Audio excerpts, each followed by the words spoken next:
and to really specifically target the cancer cells, you combine the antibodies to target really both of these receptors and make sure that you really only kill the cancer cells. Yeah? What I really like about your talk was that I could personally connect to it, because I'm also working in biological field. So, and what was the other thing? What you probably learned from it. What I really learned from it was a new technique to combine the two receptors. That I find really cool. Yeah, thank you.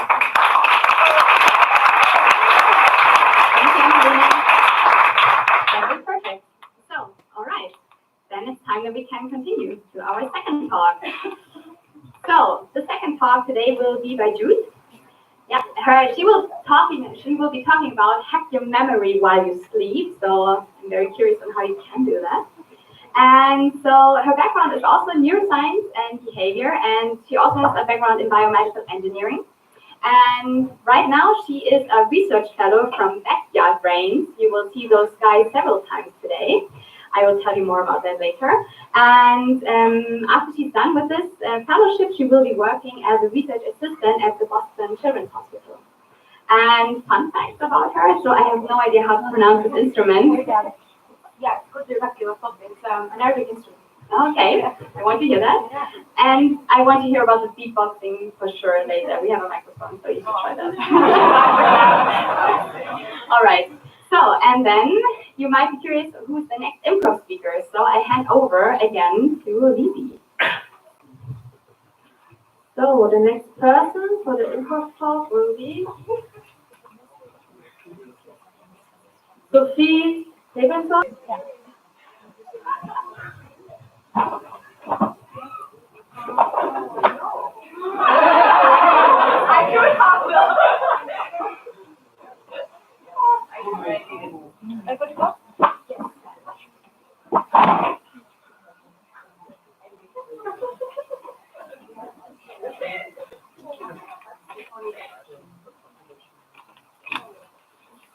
We all forget, whether it's the name of the person sitting right in front of you when you're talking in the middle of a conversation, or whether it's, I don't know, your math teacher from 7th grade, or where you put your keys last week.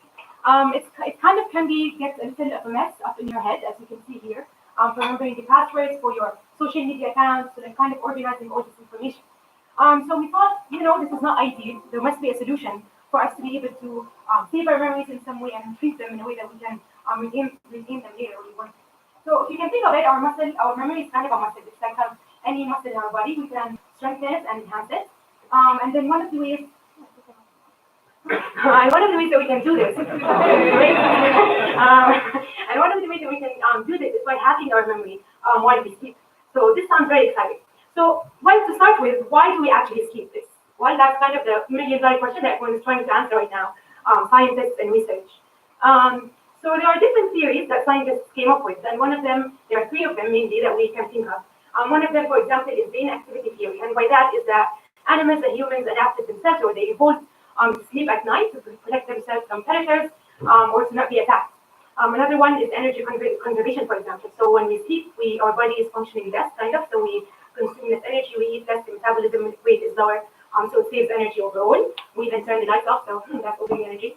And then the restorative theory is that it's kind of a repair method, right? So our tissues can get repaired, they can fix themselves, our immune system gets boosted, so it's good for overall, right? However, there was one specific theory that was very interesting and intriguing that happens specifically during sleep, and it's called memory consolidation. So what does that really mean? Well, we basically have, you can think of it here, that those are basically your memories. Certain things that you learn, they're kind of a short term. They are in a fixed status right now. So once you get the information, they are stored in. And then you can think of them as they are lining up in a line, and they're waiting for what we call the hippocampus. The hippocampus is an interesting part of your brain, and it's sitting there letting those memories come in.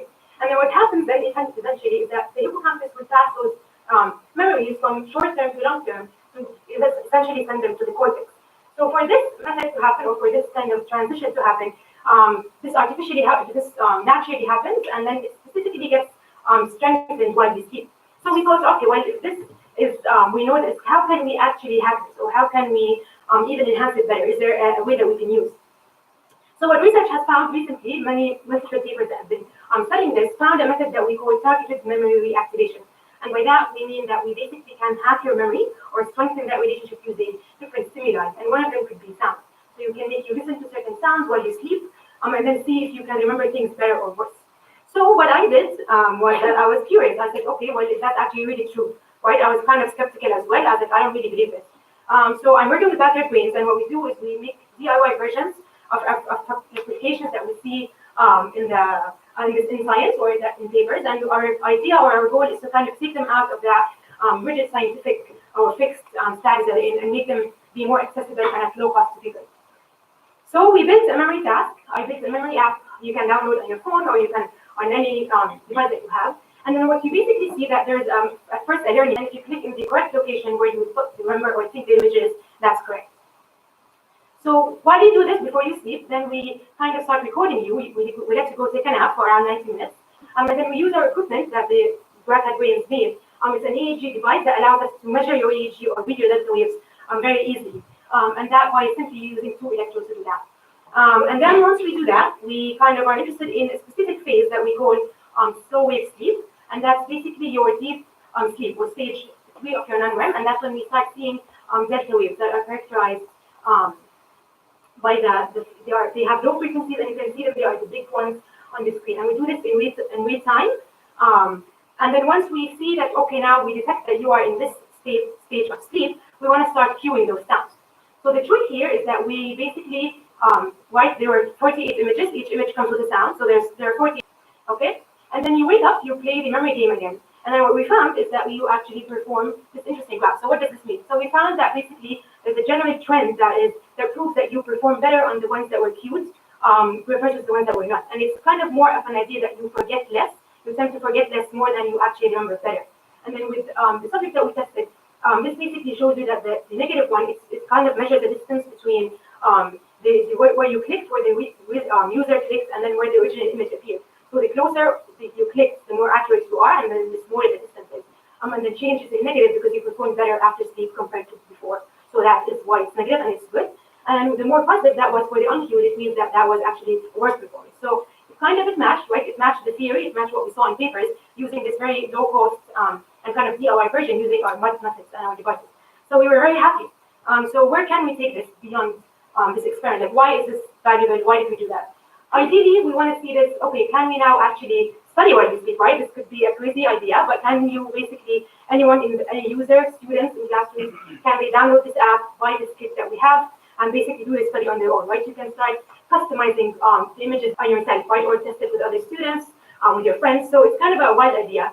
It does sound like it's science fiction, but it does work. And then we're hoping to get this into the classroom more, to have it be sold with kits that we can teach students about the idea of sleep, memory consolidation, and then how else that works. Thank you so much.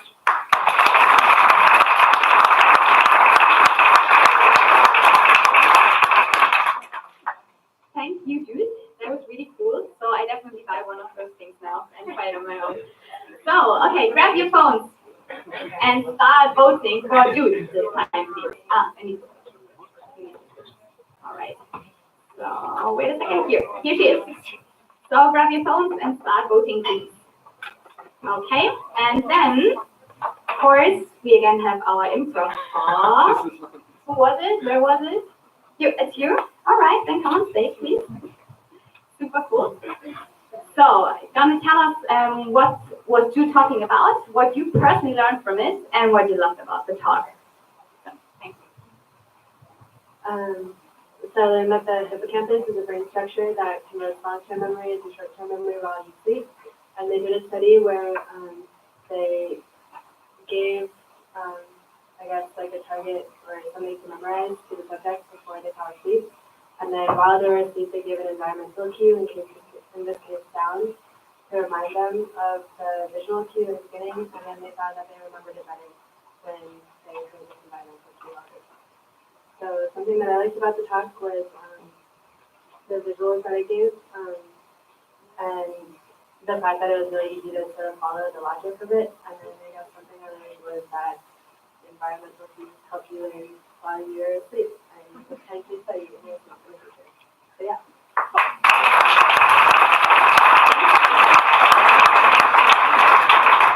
All right. So do we have enough votes for Jude this time? because we don't want to distract, of course, all the voting for Jude's talk. So, so many. sounds amazing. Thank you. Thanks a lot for participating. All right, so let's go on. So then we will hear a talk from Sophie. Sophie is also in my neighboring lab, so I'm excited to have her here. The cool thing is that she's a master's student volunteering, so usually we have PhD students and postdocs, so I'm very happy to have a master's student this time. Thank you. And as you see, she's ginger. Her mom and her dad, so no chance to be not ginger, I guess. For the Improv Speaker, It's Duncan. So, For you to remember what the talk was about, what you learned, and what you lost.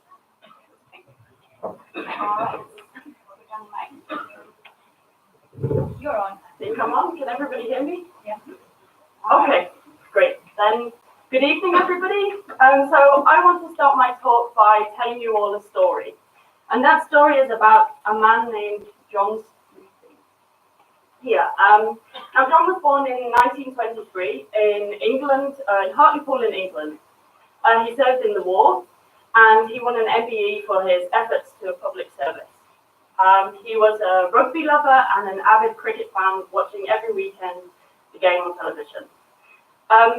But as John got older, he realized that he couldn't remember his way home from the local shop, and he forgot how to drive his car. He started to ask the same questions over and over again, not remembering he just asked them 5 minutes ago. We lost my grandpa before we really lost him, and the reason for that is Alzheimer's disease. And sadly, my grandpa's story is an all too common one. In fact, there may even be people in the audience that have a very similar one to tell. And this is because Alzheimer's disease is a major problem. In fact, it's the 5th leading cause of death globally, and on average, every 65 seconds, someone is diagnosed with Alzheimer's disease. But of course, Alzheimer's disease is not the only neurodegenerative disease out there. In fact, the list is extremely long. For example, you may recognize some of these here. Parkinson's disease, ALS, this is the disease that affected Stephen Hawking. But these diseases have something in common, and that is that each one has an aggregating protein involved. This protein, it aggregates, it sticks together, and it does so in a specific population of neurons. And then these neurons die. And the neurons that die link to the symptoms. So for example, in Alzheimer's disease, it's mostly the neurons that are involved in memory that are affected. These neurons then die, and hence why most patients have memory loss, such as my grandpa. Whereas these other diseases that I've named here, it's mostly motor neurons that are affected. Hence why the symptoms shown here are mostly of motor in nature. For example, the tremor in Parkinson's disease. And so during my master's, I've been doing some reading, and it struck me how many similarities all of these diseases have. In fact, I thought there's too many coincidences going on here. And so perhaps instead of viewing these diseases as separate, we should view them as something like this. That they're a family of diseases that are interlinked and connected, perhaps with some underlying common mechanism. Of course, I'm not the only one that thinks like this. And in one paper I read, they described it nicely like this. That you can think of these vulnerable populations of neurons as standing on a catastrophic cliff edge. And they just need a slight push from stress or aging or genetics to topple those neurons over that cliff edge and into neuronal death. So what could one of those factors be pushing those neurons over that cliff edge? Well, recycling. Well, more specifically, protein degradation and recycling. So we thought that we came up with recycling, but no, actually Mother Nature did a long time ago in the form of the proteasome. So this is the plant machine of the cell, right? And what it does is it takes proteins that we need to know which fossils we can recycle, and in a similar vein, we need to know which proteins should be degraded. So the biology fancy stick, if you like, is called ubiquitin, and it's added by a particular enzyme, shown here by Pac-Man, to a protein, and then this is waving saying, hey, I'm ready to be degraded, and the proteasome knows that it should now degrade this protein. And I'm sure, as you can imagine, this balance between production of protein and degradation needs to be maintained. And if it isn't, and it becomes imbalanced, for example, in this situation, that proteasome is not working and not enough protein is being degraded, and instead it's building up, and this can cause major problems in the brain. So what evidence is there for proteasomal dysfunction in neurodegenerative diseases? Of course, I wouldn't be giving this talk if there wasn't any. So actually, there's a lot. So let's go back to Alzheimer's disease, the disease that affected my front half. So you have at the top there, A beta. This is one of the proteins involved, just building up. It's not being got rid of. You can think of it like offals after a party, for example. And this is a common theme, a recurring theme in many of the neurodegenerative diseases. The same in Huntington's disease. We have in red aggregating protein covered in plant stickers, but not being degraded. Same in Parkinson's disease, with alpha-synuclein aggregating, building up, getting labeled to be degraded, but not being degraded. And finally, the same in ALS, that disease that affected Stephen Hawking. It's the same story there. But of course, when we think of neurodegenerative diseases, we are thinking about old people and genetics. But I can link the proteasome to these two factors as well. So it's been shown that as we age, our proteasome system gets worse over time. So you can think of this as accelerating that process of neurodegeneration and pushing those neurons over the cliff edge. And similarly, genetics, so mutations in the proteasome have also been directly linked to many neurodegenerative diseases as well. So to summarize my talk, I think that we should view the situation and genetics. So to finish my talk, I want to stick with the theme of dementia, and I want to test your memory. At the beginning, I gave a fact, which was to do with how often someone is diagnosed with Alzheimer's disease. Can anybody remember? Yes. Yeah, 65 seconds, exactly. Thank you. Somebody's listening. So that means since I've been talking, roughly 5 people have been diagnosed with Alzheimer's disease. So I think that this gives me grounds to say that this really is a ticking time bomb that's waiting to explode if it hasn't already exploded. And with an aging population, the burden of neurodegenerative diseases is only going to get worse. Thank you for listening to my talk. I hope you learned something.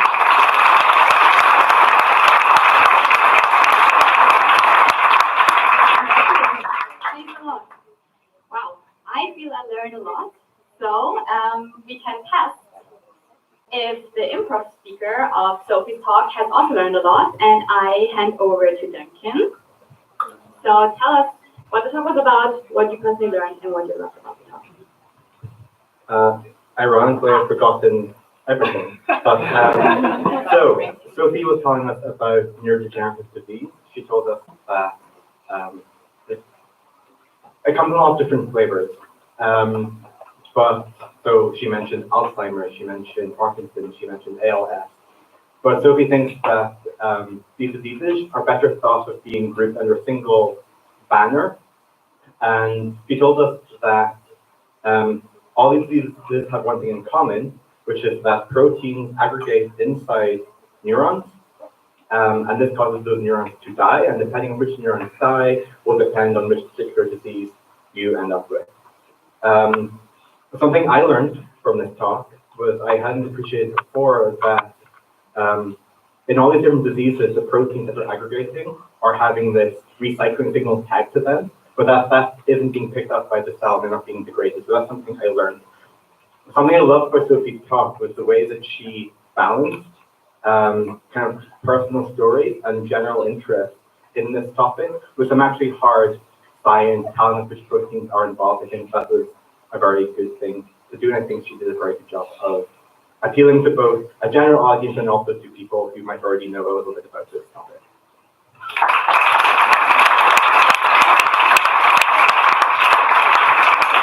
Okay, and I'm so sorry, Sophie, I forgot to tell you that, of course, please rate for Sophie's talk, right? I hope you did do that while Duncan was talking, so please, if you haven't done so, take your phone and please rate Sophie's talk also on all these categories. I was too excited about the talk, I'm sorry. So yeah, I hope we have some votes. We still have some time, and use the time while I'm introducing our next speaker, which is Nathan. Nathan actually, we tried him to speak at our event already several times. Time-wise, it never worked out, so finally we have him here. We're very happy. He will tell us about why science, so be curious about that. He has a background in theoretical physics and astrophysics, and right now he's a PhD student at the Max Planck Institute for Plasma Physics. And once he told us a story, actually after the workshop, he slept under the light of the Milky Way in the middle of the Sahara, so that was fascinating for him, I can imagine. And he also plays the guitar and the drums, so we have a lot of secret talents here, so maybe you can choose for the beatbox and the other drums that I still can't pronounce, so that would be nice. Okay, and yeah, so before we listen to your talk, we want to know who the improv speaker is. So the next person is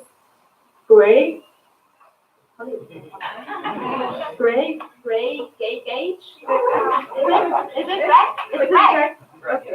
So just for you to remember what the talk is about, what you learned and what you learned.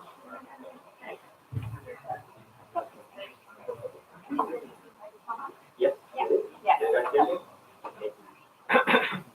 So, why science?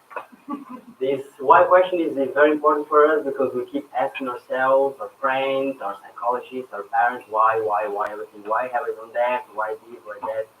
And I think it's interesting for us to try to think about why science. I mean, a lot of other scientists, and in the end, we get caught in our research, but we forget about the grand picture of everything. So my name is Nathan. I'm doing my PhD, as Alex said, the Max Planck Institute for Plasma Physics. I've been working with theoretical physics for roughly 2 years now. And the idiosyncrasy of my research is basically to try to understand why certain particles accelerate or have such a high speed in the universe in general, around black holes, or around the sun, and this kind of things. And the answer is magnetic fields. And then some of you might ask me, imagine, for instance, look at the sun. If you take a light bulb and you put your hand close to it, it's going to be warm. But if you go far, it's not going to be that warm. And then you think that in the sun it will be the same. But that's not true. So in the surface of the sun is around 5,000 to 6,000 Kelvin degrees. And if you go a little bit further, what we call solar corona, the temperature goes to 7 million degrees. And some of you might be wondering why. I mean, it doesn't make a lot of sense because in the light bulb it's completely different. It gets colder. And some of you might be asking, why do I need to know that? And that is exactly why I'm here. So as a kid, I always was interested in science. So I remember when I was 10 years old, my mom gave me this book, The Universe in a Nutshell, and I read it. And because I had a little bit of problems to deal with friends and colleagues at the high school and primary school, secondary school in general, I spent a lot of time in the library reading those kind of books. And I realized that it's important to understand how, but you have to think about the why. Those questions, they brought me too close to understand my place in the universe. And if you think about discoveries like the Galileo, the discovery that the Earth is not the center of the universe. It changed, it shifted the way that we saw ourselves in the universe. For instance, in evolutionary research, we understand that we're part of a grand process, that is the evolutionary process. So we understand that we're just not that important. We're just one out. Imagine how good it would be if some chiefs of state or presidents or prime minister understood that we are all the same and that we're all here together. Neuroscience research helps us to understand our place within our own minds and relatively help us to understand that we are not exactly, time is not fixed, it's not rigid, it is flexible. So it helps us to understand our place in space and time itself. So all those things help us to understand a little bit more about ourselves and our place in the universe. And as a kid, we're always wondering why. Why this, why that, why there's a thunderstorm, why when I click the button the TV is on, why it's off.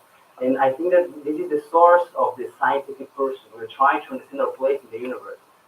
I remember that as a kid, I would be always talking to my parents, asking about stuff, and until they get annoyed, which happens very often, we would have amazing conversations. We would turn off the TV, and I would ask about why the cars are going this way, why the rain falls down, and it would help me to understand a little bit more about myself, my place in the universe, my place in society. So it would help me to create an identity.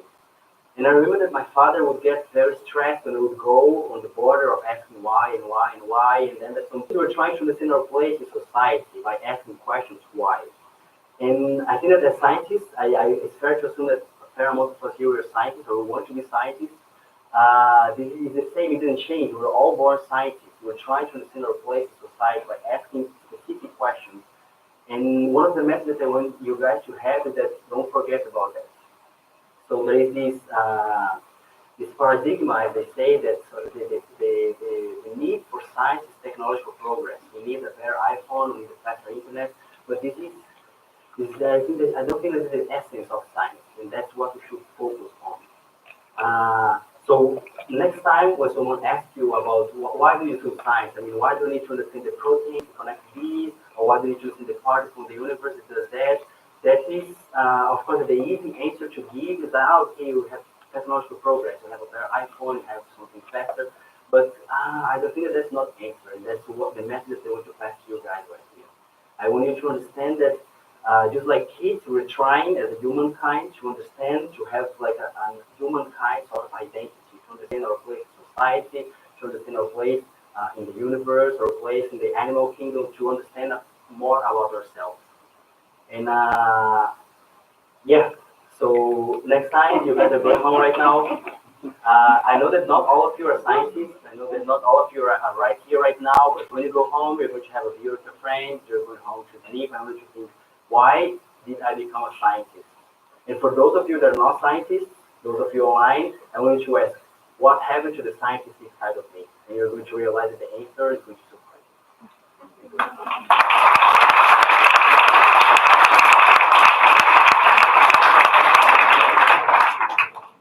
Nathan, that was pretty cool. Thank you. Okay, so now first it's time to rate. Now I'm not forgetting the rating first, so please grab your phone, rate Nathan's talk on if it was informative or entertaining or persuasive or inspiring or even everything and was overall a good talk. And while you're doing this, I hand over to Greg. I'm happy that you're here to summarize the talk.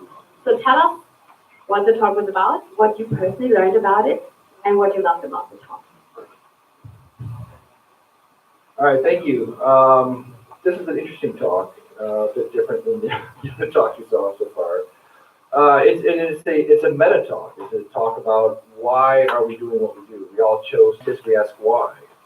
So what Nathan did was kind of go back to the original roots of why we're doing what we're doing. And what I learned about this talk, it's something I think about a lot. It's about science and about the philosophy of science. But I actually learned, I had no idea that when you went to the sun, it actually was cooler than it was if you went further away. Bizarre, I guess. And then what I personally loved was just the idea of the talk. It was instead of talking about his science, which sounds like it would have been fascinating, with plasma science and understanding this idea of what was the energy force that caused that to be? Magnetic fields. Why do we do these things in science? I think bravo for that. And well done. Cheers. I'd like to go on and introduce our next speaker. And our next speaker is Christy. She's already here. She is also a Backyard Brains fellow. So you can ask all the guys with the yellow shirts and yellow dress also in the break what's about Backyard Brains. And she has a background in computer sciences and cognitive sciences. And soon when she finishes her Backyard Brains internship, she will be working at Facebook. So you can also ask her about that in the break. And her fun facts are that she is a hip-hop dancer, and I'm as well, so we should talk about that. Yes. And she loves burritos. And today she will tell us about counting squids and the art of time investment. And before you start talking, let's see who your improv speaker will be. So the next person will be Selena.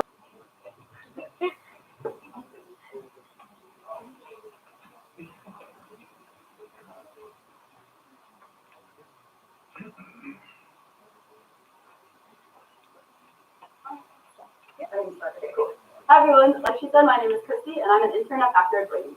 My research focuses on creating a computational behavioral assay for long-fin inshore squid hatchlings, which is quite a mouthful. And today I'm going to talk to you about why we should computerize behavioral assays. But to begin with, let's talk about what a behavioral assay is to begin with. A behavioral assay is a set of observations that defines how an organism responds to its environment. A really popular example of this is the tube dominance test, in which two mice are placed at opposite ends of a tube, and then they face each other, and the more socially dominant mouse will knock the other one out of the tube. So why would we need to know this? Imagine that you have an angel mouse that has never knocked its friend out of the tube in the past, but you want to test an experimental condition on it to see how it affects its dominance behavior. You can use that behavioral assay to see how your experiment affected the mouse and see if it stayed an angel or turned into a devil. So, how are behavioral assays normally produced? This normally happens in 4 steps by researchers. First, they'll watch an animal for a really long time, and they'll determine what counts as a distinct behavior for an animal. Next, they'll develop a rigorous definition of what each of those behaviors is, so that other researchers can recognize them when they see them. Next, they'll watch test animals, and they'll classify their behaviors when they occur. And so what are the problems with this method as it currently exists? There are 3 of them, and the first of which is efficiency. It takes a really long time to develop a behavioral assay for a complex animal, and it takes a researcher a very laborious task to watch an animal for all those hours before you have anything interesting to say about them. The second problem is accuracy. It's really difficult for people to notice the nuanced behaviors of complicated animals, and because of that, it can be easy to create an inaccurate behavioral assay. Third is reproducibility. Because no 2 people view the same situation in exactly the same way, studies that are based on behavioral assays produced like this can be really difficult to reproduce. So how can this be done differently? Thanks to the increasing availability of computer science software, including machine learning and computer vision, it's actually quite easy to automate the tasks that were previously done by researchers. I'll give you my research as an example for one way in which this can be done. I subtract the background from the original image to get just the squid, and then I'll threshold the image so that the squid stand out in the background. Then I do some cleanup work. I do eroding on the image, which gets rid of some of the noise, and then I dilate the image, which will make the squid more obvious to blob detectors, which is what I use next. Blob detectors find the squid in the image and then can track them as they move throughout the study. After that, I can apply this method to kind of any video of squid, and in this case, I'm showing you an example of a single squid behaving in a tube. So from that tracker, we can get position data, velocity data, and acceleration data, which we can all use to define the behaviors that the squid is doing. The way that we do this is through a process called principal component analysis. And what this means is that you basically hand principal component analysis a ton of features, and then you ask it which ones are the most important, and do the best job at explaining which behaviors are distinct. And then it will map those features that you gave it onto a space like this, and then you can plot the behaviors for k-means clustering. And what k-means clustering is a way in which to determine which of those behavioral clusters are distinct. So it groups together like behaviors, so that you can do this, where you average the behaviors as they occur, and then you can see finally what the distinct behaviors are. In the case of my squid video, we got a jump, a hop, and a drop, which are the 3 things that the squid does throughout the video. The really great thing about this is I had no idea what the squid is doing in the video. I didn't even really bother to watch it that closely, because you don't need a hypothesis going in if you're asking the computer what it's doing. So why is this a better technique? First of all, back to those points, reproducibility. Behaviors that are defined by a computer lack the bias and increase the nuance in identifying behaviors. So you don't have to come in with any hypothesis of what they're doing. The computer will statistically tell you what's important. Second of all, computers never get tired, lazy, or inaccurate like I would if I were watching hundreds of videos of these squid all day long.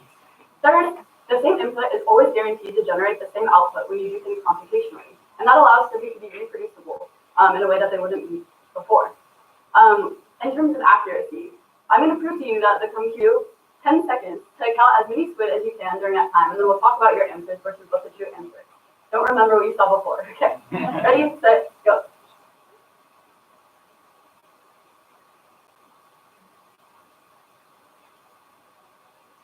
Okay, stop. So how many of you got the exact right answer of 41 squid? Yes, one person pretended to. That's awesome. So that's exactly my point. It's super hard for humans to do detailed tasks like this, especially when there's a time constraint like that. It's really difficult, and no one wants to do that anyway. That was super boring, I'm sure. Which leads me to my last point, that the efficiency is also improved when you do things computationally. So what I'm showing you is, even if you could do that in 5 seconds, this is how fast you would be going, and this is how fast the computer program that does the same task is going. So you can see that investing in software like this actually ultimately saves you a ton of time over the long run. So to conclude, computerized behavioral assays, and in general looking to parts of your research that are time intensive, and trying to automate those can really help us all produce more accurate and better science overall, which is something that, of course, the world could use more of. Thank you.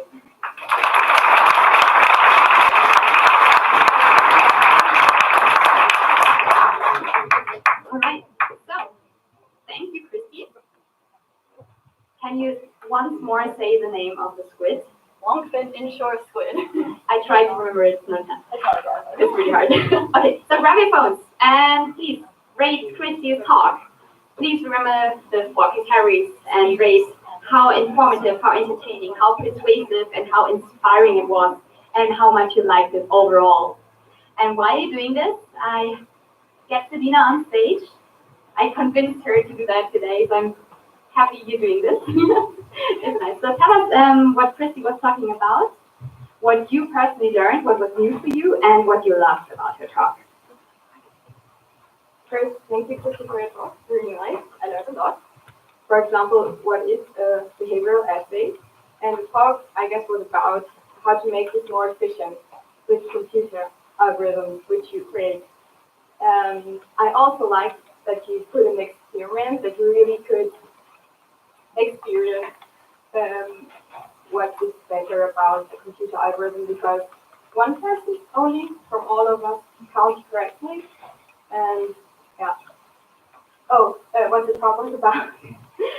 The computer program, I guess, would make all of this counting more efficient, reproducible, and something else I wish. Actually, that's more sure. Thank you. Yeah. Thank you.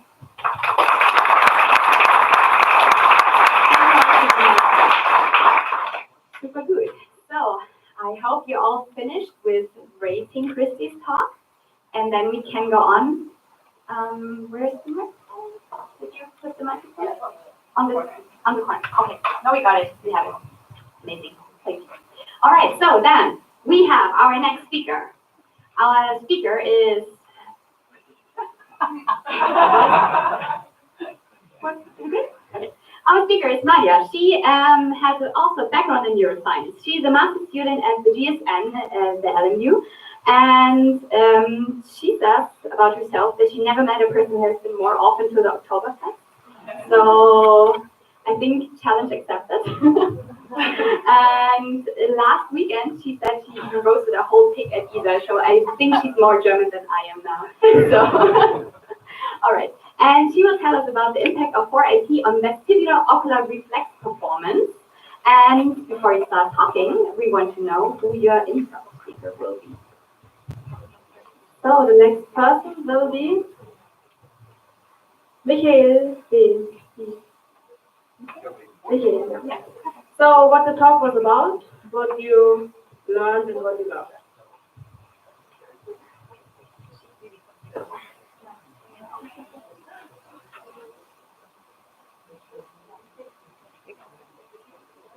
So, hey, my name is Maria. I'm a neuroscientist, and in the next 5 minutes, I'm going to present you my current data. So, that was a bit too fast. So we have many different sensory organs to perceive our environment, and most of our senses we're pretty aware of, like vision or hearing. And we know exactly which sensory organ is responsible for it. But then there are other senses which we are not really aware of, but we constantly are using it, like balance. So everybody who knows what the sensory organ is, who's responsible for balance, please raise your hand now. Okay, I guess you're all neuroscientists, right? Yeah. We all had the lecture from Professor Hans Drucker about the vestibular system. So I guess most of the people, normal people, have no idea that it's the vestibular system. And it's located in the ear, as you see here. It consists of the semicircular canal and 2 oculus organs who are sitting up there.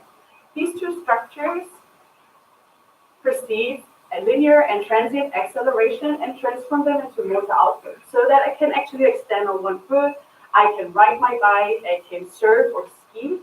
But this isn't it. Our vestibular system is constantly active, and it's working the whole time, even if you don't sense it or you're not aware of it. So, and it's also a sense which we cannot turn off. If you don't want to see something, you just close your eyes. If you don't want to hear something, you plug something into your ears. But with your vestibular system, it doesn't work. You cannot turn it off. And that's actually very good, because we're constantly using it when we're walking or if we're moving our head. One example is if I'm focusing one person in the audience and I'm looking at you and I'm moving my head to the left and to the right, a very important reflex is active, the vestibular-ocular reflex. And this means that during my movement of my head, this vestibular system senses the acceleration of my head movement and transforms it into a motor output on the level of my eye. So every time when I'm moving my head to the right, my eyes are moving to the left actually. And if I'm moving my head to the left, my eyes are moving to the right. So even if I'm shaking my head, I have a very clear vision and don't get blurry vision. So yeah, I see most of you people are trying it out. You see, it's very important and you haven't noticed before. So imagine if you're struggling with vestibular diseases, that would make your life like very impossible and very difficult. Like this, for example, here's a patient with orthodoxia. This person can't count. So it's very important that we find medication to help these people, to treat them and to improve their lives. So one of these drugs is 4-aminopyrimidine, or short 4-AP. It's now used for decades already, and it helps for upbeat and downbeat nystagmus and for episodic ataxia type 2.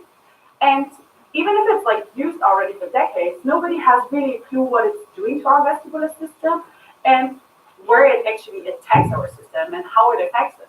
So that's what I was trying to do in my study. I used these like cute little guys, the frog tadpoles, and I was looking at their vestibular-ocular reflex. The reflex I was just talking about when you're shaking your head and you have still a very blurry vision. And I was looking at the pathway of the vestibular-ocular reflex and recorded from the motor output level and looked how actually 4-AP, the drug, affects the pathway and looked at where does it affect the pathway. And this is what I found. I don't want to bore you with any details. Don't worry. It's just like to show you my nice data. So in general, I found a regularization of firing patterns. Irregular firing neurons started firing more regular and increased the firing. That's what you see up here. It was significantly higher. And also I could see some like bursting events, very short firing in very small intervals, and they occurred like regularly too. And overall, it led to an altered like extraocular motor output. So now we know what 4-AP does to the system, but where does it affect the system? So since 4-AP actually blocks KB1.1 channels, ion channels specifically, I was able to label them with immune fluorescence, and that's what you can see here. This nice picture, the yellow dots and the yellow lines are all KB1.1 channels, which got affected by 4-AP. And if we look at the location in the pathway, that was when I applied 4-AP, it changed the motor output on the level of the eye, and also could show where does it affect the vestibular-ocular reflex at the very first beginning. So I hope it wasn't that boring. Thanks for your attention.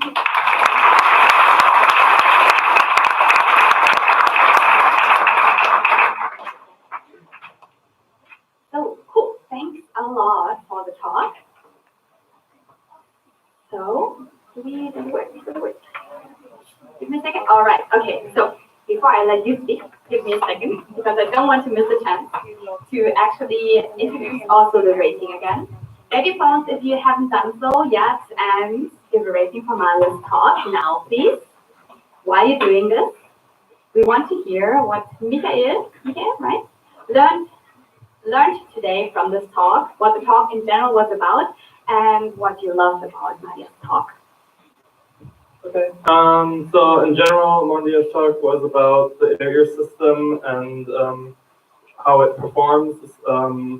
So there we already get to what I learned. For example, I did not, know that I thought it was only for balance. I did not know it sort of keeps the head or keeps the eye steady when you move your head. I just thought that brain does that automatically somehow.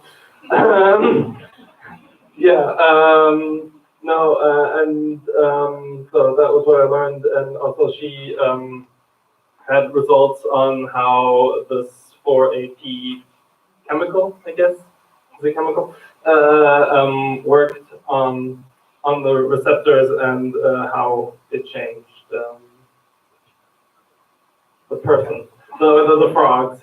And so yeah, I thought it was a very interesting and very understandable talk. Yeah, it was really good. Thank you.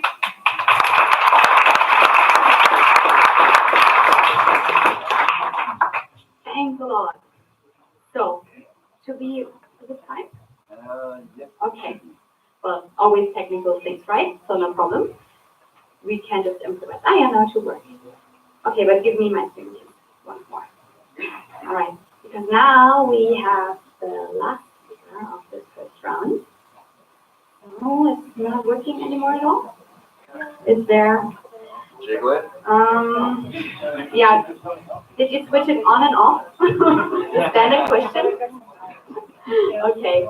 Well, I can also just introduce you without the picture because you see Joe standing here. So that's Joe. He has a background in neuroscience, programming, and engineering. So be curious what the talk will be about.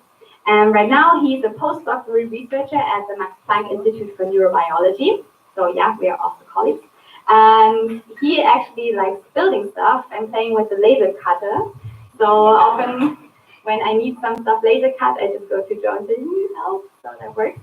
And okay. And also, fun fact, he plays also drums and guitars in a band. So now we have a science slam band, so we should make it. Okay. So, thank you. And now we try to get this technique to work. Is this working at all? Oh no, that's just the screen. Do you know how to do that? You can try to plug in directly. I don't know if that'll help. Yeah, maybe do that. All right. So, again, only. Ah, yeah, right. Thank you. We of course need to know who the improv speaker is. Thank you, Lily. Okay. So the next improv speaker will be.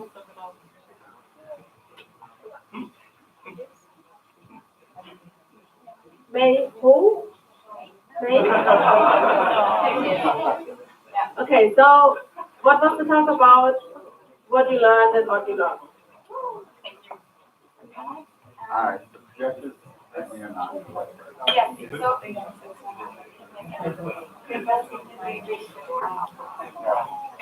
All right. The standard turn it off and turn it on again. Hopefully. 1 second, everybody. Yeah.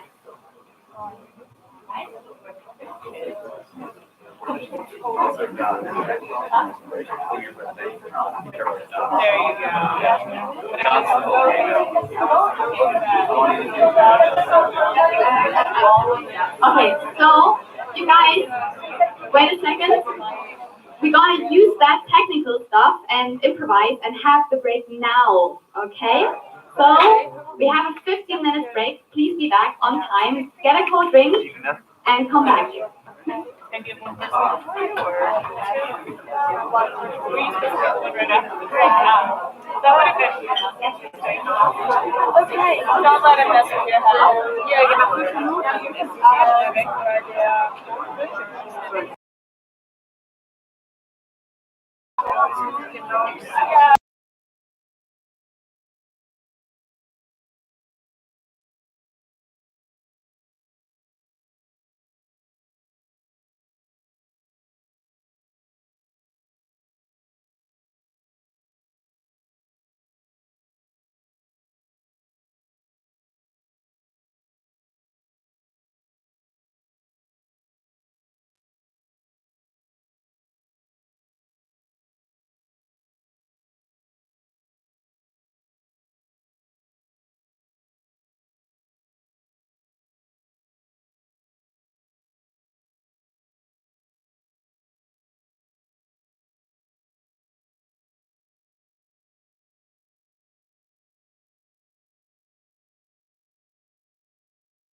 There is a Wi-Fi.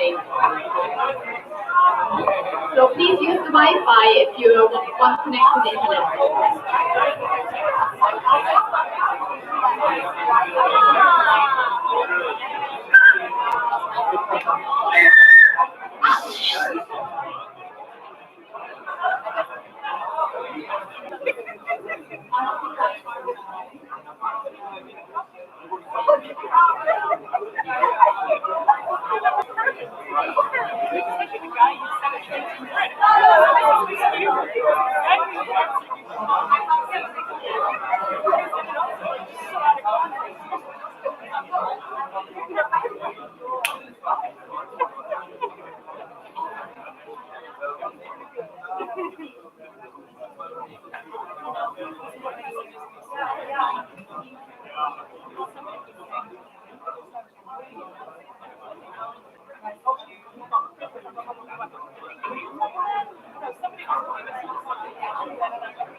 So, hello, welcome back. Welcome to be so spontaneous to prepone the break. So that worked out perfectly.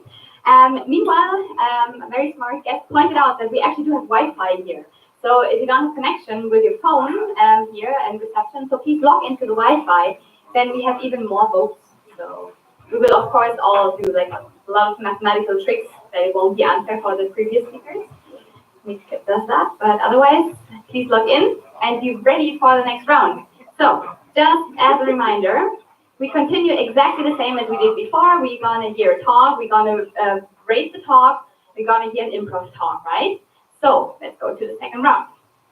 Now we give Joe another chance. I introduced him already, so if you feel like opening a band, talk to him. If you need laser cutting stuff, talk to him. And he's going to tell us about using laser mind control to understand the brain today. And we, of course, want to know who has to listen especially carefully. So who will be the improv speaker? Yeah, we did already. Yeah, we did. Oh, I'm sorry. So May has to pay attention. Okay, so then we're good to go. And have fun.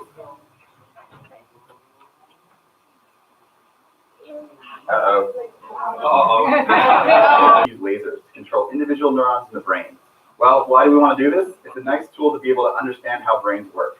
Brains are really cool, but they're really big and really complicated. So the human brain has about 80 billion neurons in it. It's also got this thick skull that gets in the way of putting lasers into the brain. So let's look at a littler brain that's maybe a little bit easier to understand. So I'd like to introduce you to the larval zebrafish. My video is not working. Sec. You get a time extra. Of course. Oh! In the brain. Alright. So, this is a larval zebrafish. It's a vertebrate brain, a lot smaller than our brain, still does cool stuff, swims around, tries to eat things, runs away from things that are scary. But the brain is very small, under a millimeter, and the whole thing is very convenient to work with. So why do we want a transparent brain? Well, we can look inside the brain, but importantly, we can look not just at the structure of the brain, but also at the function. So we take neurons and we stick something interesting in them, which is a fluorescent calcium sensor. So normally the sensors there are not very fluorescent. When the neuron's active, then a bunch of stuff happens in the cell, and the internal concentration of calcium goes up. The calcium interacts with these molecules, and they start to fluoresce a lot brighter. And so basically the neurons will light up. So we can take our zebrafish, and we can fix its head in place, do have to be, and then we can look at a plane within the brain. And we can do this not just one plane at a time, but for many planes. And then we can look at activity through almost the entire brain. So each one of these little dots that you see blinking is a neuron being active. And we can record this as probably tens of thousands of neurons simultaneously active.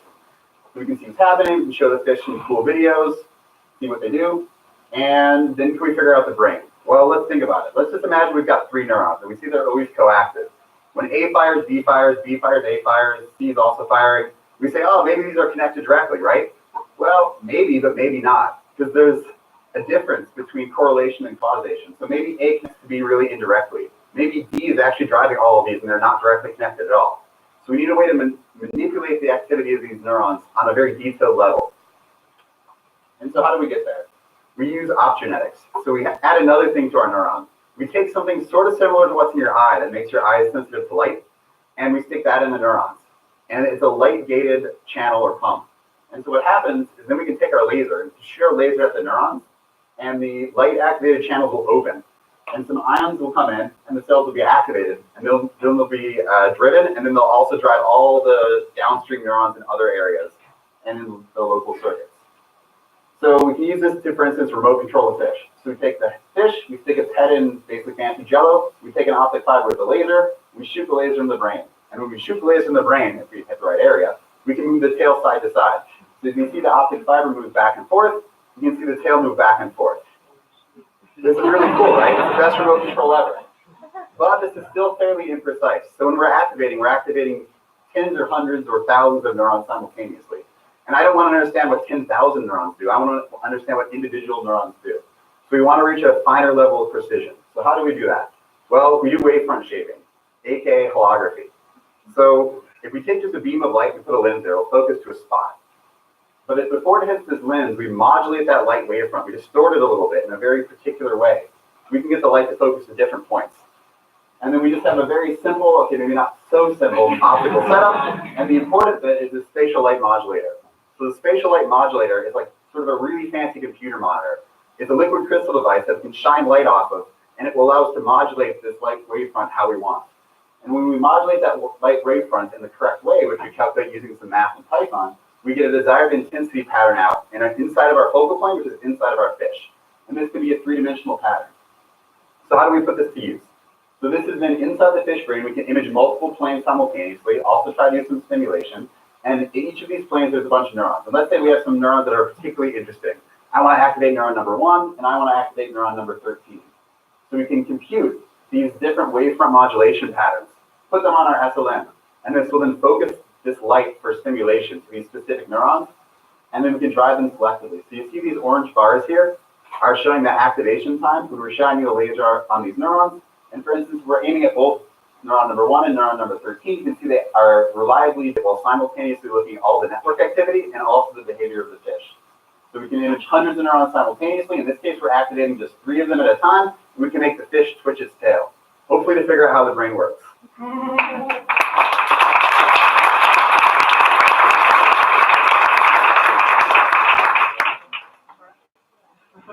Thanks, Joe, and thanks for keeping up with technical issues. So I'm happy you still managed to give me the talk, please. So how informative was Joe's talk? How entertaining was the remote control fish? How persuasive was he? And was his talk inspiring? And May can already, after she voted, come on upstage, please, to give a short improv talk on what Joe's talk was about, what you personally learned today, and what you loved about his talk. So, May. Could Ariana come up? Hi everyone. So, to quickly summarize Joe's talk, he started off by introducing the model organism of choice, which is the zebrafish. It has many distinct advantages over, using maybe an organism like mice, and that is very small and it's see-through, and that you can image the activity of neurons simultaneously also in real time. But it's not just enough to see the neuronal activity, which is activated, which can be detected by the fluctuations in calcium concentrations in the neurons, which would create fluorescence. It's not enough just to see that, but also to be able to directly manipulate the activities of these neurons using a technique called optogenetics. And this is done by expressing a type of channel rhodopsin, which when activated, that might have been insider knowledge. I might have cheated. So this is done by expressing this type of channel, which when excited by light will allow these calcium fluctuations to happen, and hence activating the neuron. And finally, it's one thing to manipulate multiple neurons, but it's another thing to see them at a single cellular level. And he does this using this technique that I have no idea. He does this using, wavefront modulation, which allows him to, I believe, manipulate neurons on different planes. This I wasn't sure about. And so then, so that this technique is would allow him to manipulate neurons individually. Okay, so now having summarized that, what I really liked about the talk was that it started from a general sense, from introducing the zebrafish itself, until then it talked about imaging, and finally until the goal of this research.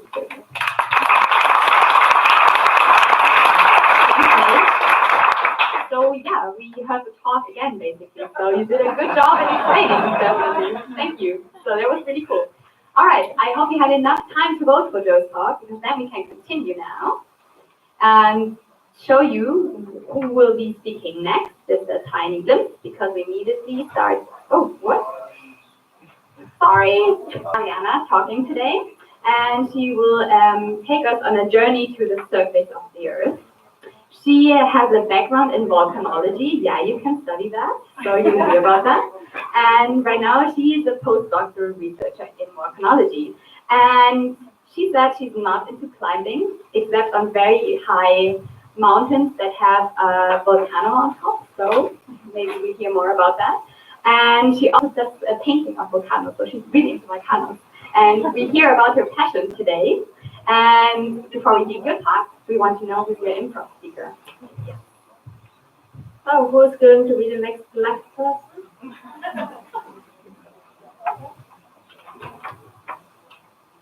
It's Maxime Martin. So what the talk is about, what you learn is what you learn.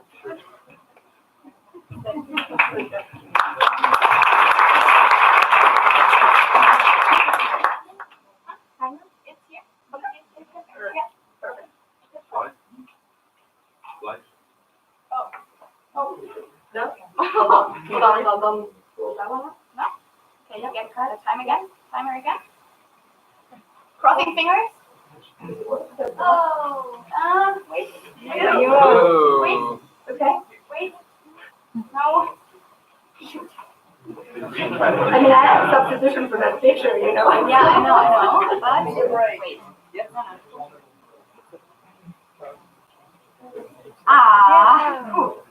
Okay. All right. Very good. Okay, so now we can start over. We can start. Perfect. Thank you. Okay, so what you're looking at right now is a picture of the mantle of the Earth. And the mantle of the Earth is a layer that extends beneath your feet from about 30 to 2,900 kilometers of depth. So how come that we have a picture of that? Because, you know, the deepest borehole that we've ever drilled is only 12 kilometers. Well, we have volcanic eruptions to thank for that. As magma rises through volcanoes, it can grab a piece of the mantle and deliver it all the way to the surface, where one can simply pick it up. And I'll get to pass this around later so that you all get to hold a piece of the mantle of the Earth in your hand. Plenty of that ongoing. And among the responsibles today, we have Boom and Etna. Chances are you might even have heard about them in the news this week. Yet, common is not the same thing as likely. And this is what I'm going to talk to you about tonight. We're going to focus on the unlikeliness of a volcanic eruption. And in order to understand what I mean by that, you have to look at things from the perspective of a batch of magma. I'm a volcanologist, and I'm going to be your guide for tonight for this very unusual journey through the surface of the Earth. Now, every journey has to start somewhere, and that is a challenge already to begin with. Because besides being green, the mantle of the Earth is also rock solid. Now, we all know from daily experience that if we heat something up enough, it melts. And the mantle of the Earth is indeed very, very hot. However, it is also under a lot of pressure, and pressure hinders melting. So contrary to popular belief, we are not just floating over an ocean of magma just waiting to be erupted. The mantle has the extraordinary ability to develop itself and burn its magma, but only at very specific points. So we've already eliminated the vast majority of the surface of the Earth from a candidate for volcanic activity. Now that we have magma, its journey can start, but it's a very difficult journey through uncharted territory because the interior of the Earth is full, so magma has to literally crack its way up. Now, as long as we are inside the mantle, this is not too difficult because the magma is a lot less dense than the surrounding rock, and so it just rises buoyantly, like the same way that, say, you float in a pool. However, once we get to the crust, things change. The crust has a density that is very similar and at points even lower to that of magma, and so we say that it acts as a density filter. Basically, it's a trap, if you will. And for magma, this is a very tough obstacle course.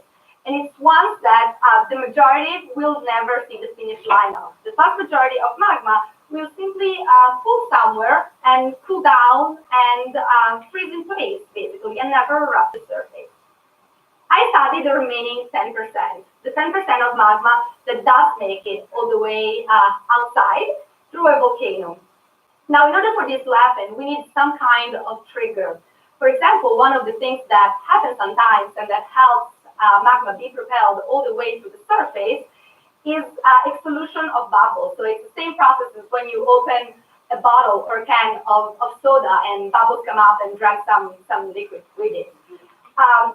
This is a fairly random event, and however, every single eruption that you see is the result of one such loop.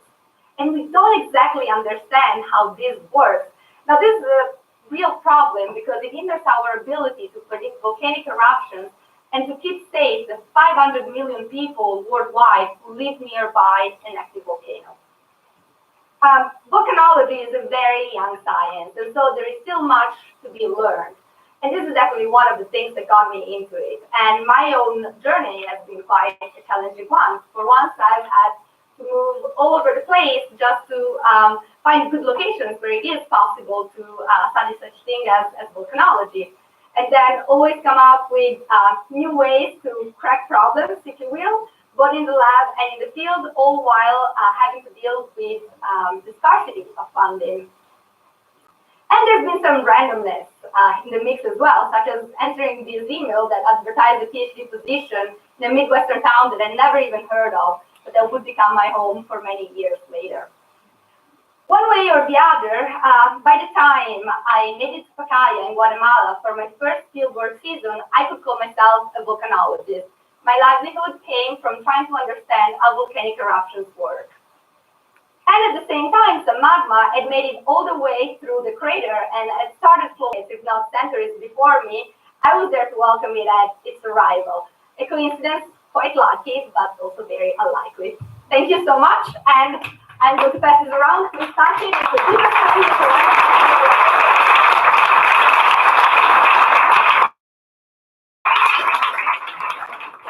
Wow, super cool. I remind you that she wants to have the surface of the Earth back. So please, because yeah, it would be critical, right? All right. Okay, so let's do the trick again. Yeah, working. Awesome. So please grab your phones and rate Ariana's talk. It's time now to rate on the 4 categories and on the overrating. And that's also new. Well, we do an experiment, so.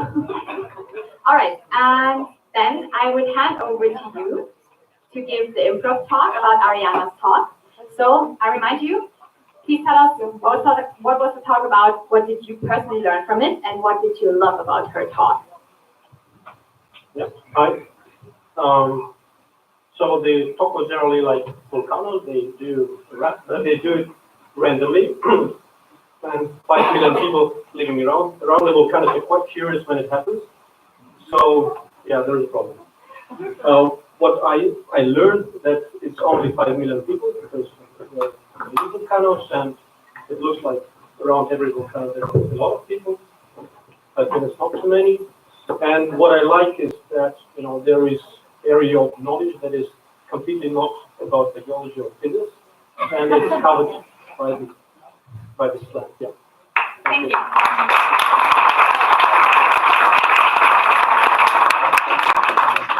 Thanks a lot. So cool. So again, I'm very proud, I feel. Yeah. The next feedback, isn't it? Cool. All right. So then we can go on already to our next talk. But now the order is completely screwed. I'm really sorry. We just go on. I'm sorry. There it is. All right. All right. So the next talk will be from Kylie. Kylie will tell us about Read My Mind and bringing hands-on neuroscience education to the classroom using low-cost technology. You might have guessed now from the title that she is also a Backyard Brains Research Fellow. And she has a background in neuroscience. And she's also a graduate research assistant in biomedical engineering at Michigan State University, right? So from America. And she told me that she aspires to hike the Pacific Crest Trail. So when will you do that? In the future. All right, so when PhD and everything is done, so I see. And she has a burning love for people. I can see that. All right, so before you start talking, I wonder what your improv talk will be. So the next lucky person will be Patrick Wu. Where is he? There? Here. On the left. So you have to make the message. Just for you to remember what the talk is about, what you learned, and what you learned.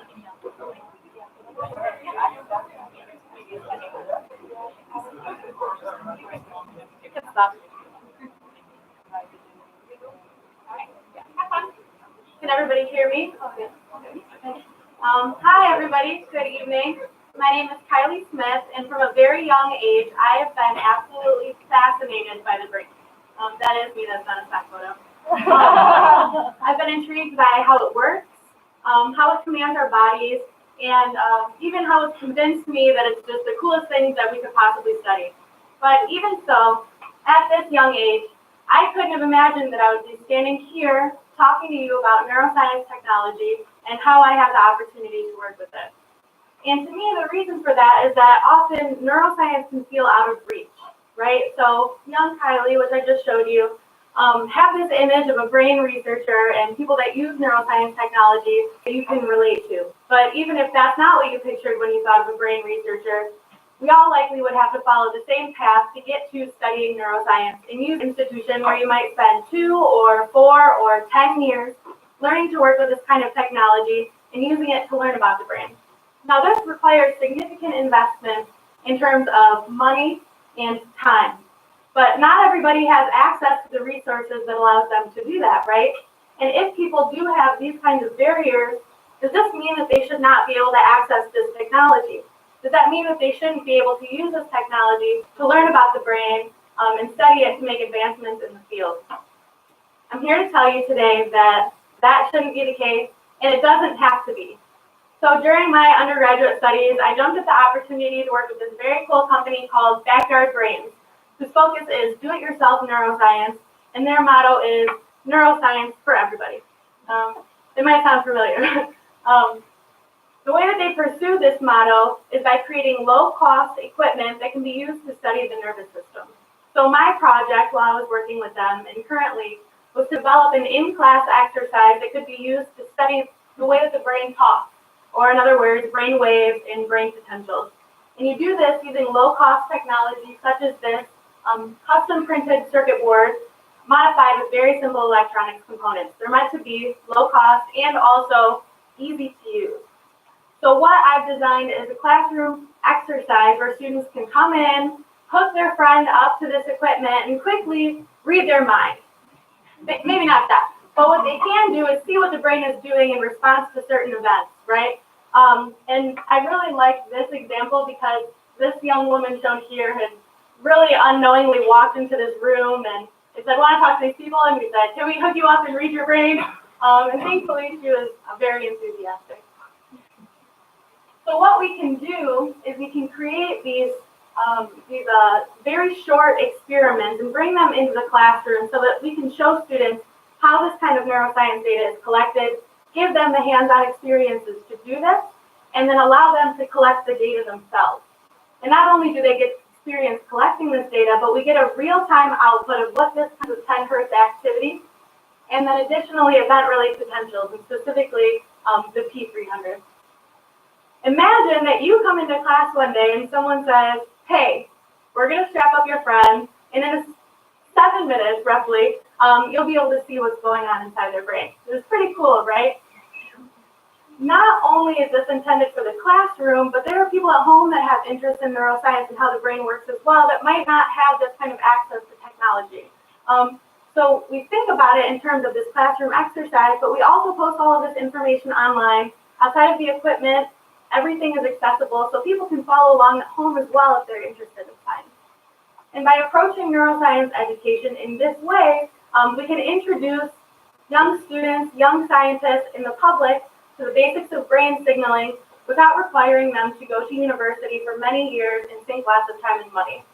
Additionally, this provides them with hands-on experiences, which time and time again have been shown to improve learning on how a scientific experiment is conducted, and starts to plant these ideas of how they can modify it to ask questions of their own. So whether you are doing it in the classroom, at home, or at a family barbecue on your grandmother, we need to be meeting people where they are to engage them in neuroscience. And by doing this, we might inspire people to take the path that leads them to study the brain, answer these unanswered questions that we have about how the brain works, and maybe start to really chip away at these cures to these neurological disorders that we've heard about earlier today, are plaguing our friends and our peers and the other people that we share the world with. Thank you.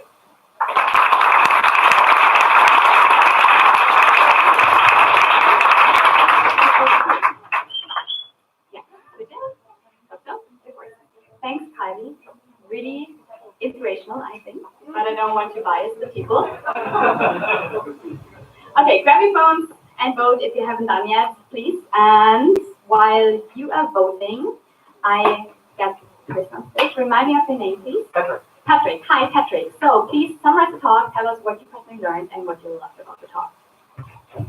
Yeah, Kylie told us that neuroscience is usually regarded as something very complex, where you need a long time of study and very expensive equipment and very large machines to analyze our brains. But actually, it's possible to use very low-cost equipment, which every student in classroom can put together and analyze, for example, the alpha waves and distinguish between stimulations in the brain and not stimulated. And so this is very easy to do in the classroom or to do at home. And so people get much more understanding. We have talented people in here. Wow. All right. So before you start speaking, I hand over to Lizzie to know who your improv speaker will be. So your improv speaker will be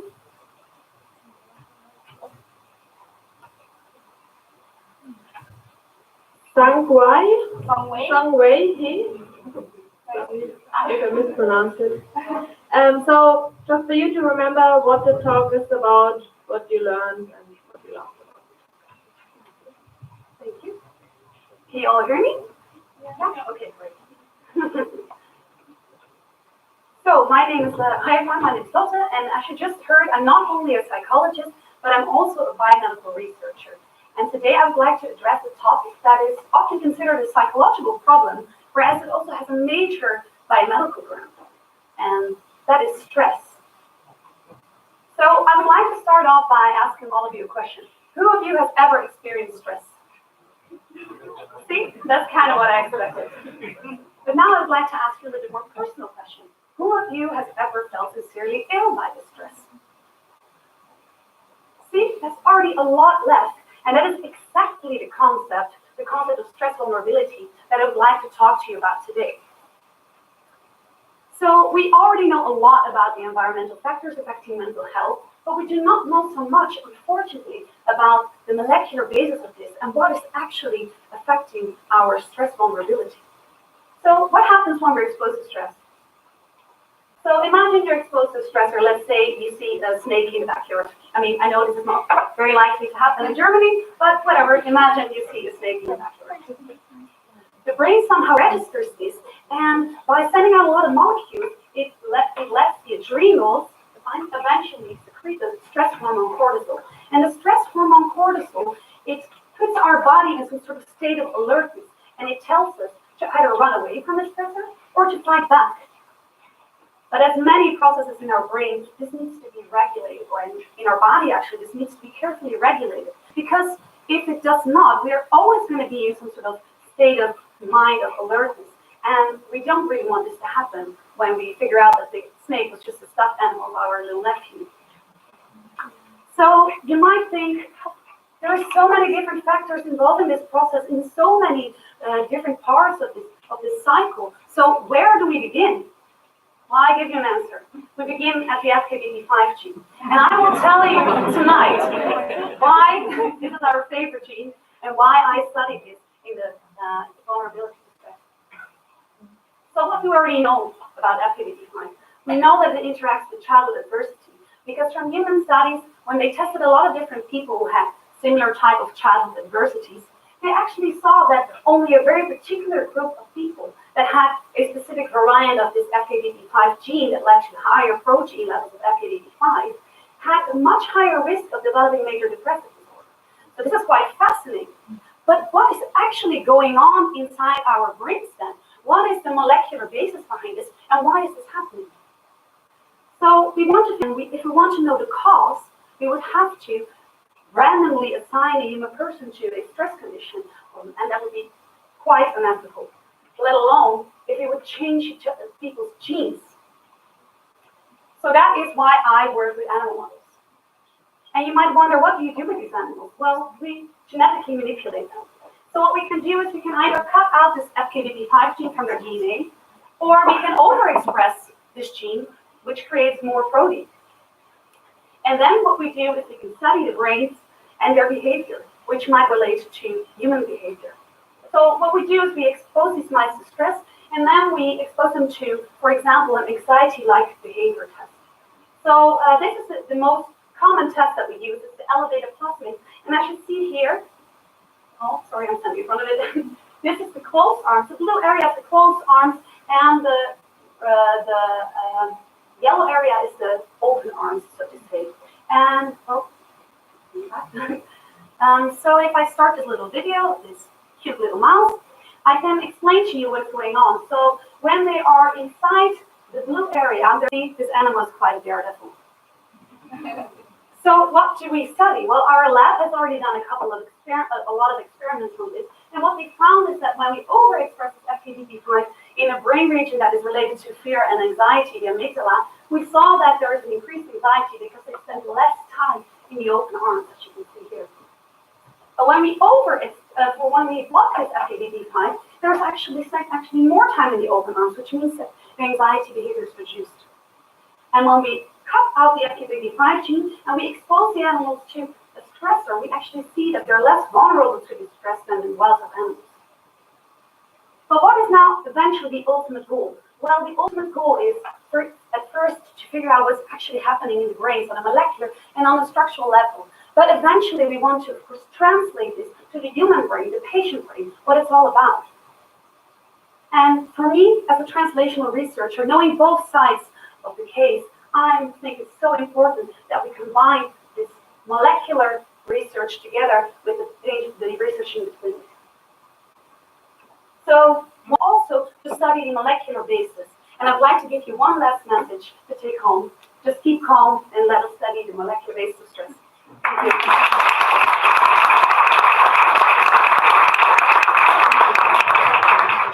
Thanks, London. All right. So grab your phones, guys, and rate Lotte's talk, please, on the 4 categories of how informative was it, how entertaining, how persuasive, how inspiring, and how the overrating was. And some way, I'd like you to come on stage, please, while the other persons are rating. And please summarize in your own words what the talk was about, what you personally learned today, and what you really loved about Lotte's talk. All right? All right. I really like the talk because the speaker give us a story like how how we can vary the vulnerability to stress, and I was surprised that the stress controlled by can be reduced to one gene that contributes to this behavior. So that's really a surprise. That I never know that a gene function can be studied, can be linked to a certain type of behavior. So,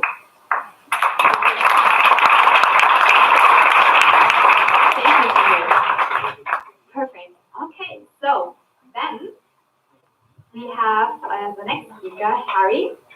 Harry's talk is "What has philosophy ever done to me?" So you might wonder what. Say it again. 4? No, 4. Not to you. Okay, I hope so. I hope so, really, from the bottom of my heart. But yeah, you might wonder what this has to do with science, but be curious. This talk will be definitely very interesting. He has a master in logic and philosophy of science. Right now he's a PhD student at neuroscience and philosophy at the GSN in Munich. And he calls himself an informal philosopher that you have to explain, I guess, because I don't know what you mean by that. I'm an informal, formal philosopher. I see, all right. Okay, informal, formal, all right. Which means I deal with formal topics in an informal way. I'm very curious about your talk, but wait a second. We want to know who will summarize your talk at the end. So we have another lucky person. Okay, so what the talk is about, what you learned and what you learned. Wait a second. That's the timer. Okay, good. 5 minutes. Everyone hear me? Yes. Okay, you got to go. Cool. So some of you are wondering, probably, who let the philosopher in? Right? This is a science event. And you're in very good company if that's what you wonder, because a lot of scientists wonder that. And there's a quote that's attributed to Richard Feynman that says, philosophy of science is of as much use to scientists as ornithology is to birds. It's funny, but I have 2 problems with this. The first one is, it's kind of mean. And I think us nerds should be nice to each other, right? And the second problem is, much as I hate to disagree with a Nobel Prize winner, it's just not true. And the normal way of refuting this argument is to look at examples from the history of science where philosophy has made a significant contribution. And there's been lots of them. But that's not what I'm going to do tonight. I want to tell you something a bit more from my own field of work, because by training I'm a formal philosopher. I'm doing my PhD now in an interdisciplinary team. And so I work with colleagues who aren't philosophers. So I'm going to tell you about one particular way, just one way, that somebody like me could help somebody like you. And it starts off with this question of, what is science about? Science is about, as we've already heard in some talks before, I'm interested in something. I want to learn about something. So let's say what I'm interested in is the tomato. The first thing I need to do is I need to divide the world, all of the things in the world, into 2 categories, right? Tomatoes and non-tomatoes. It's called a categorization problem. And I do this with a definition.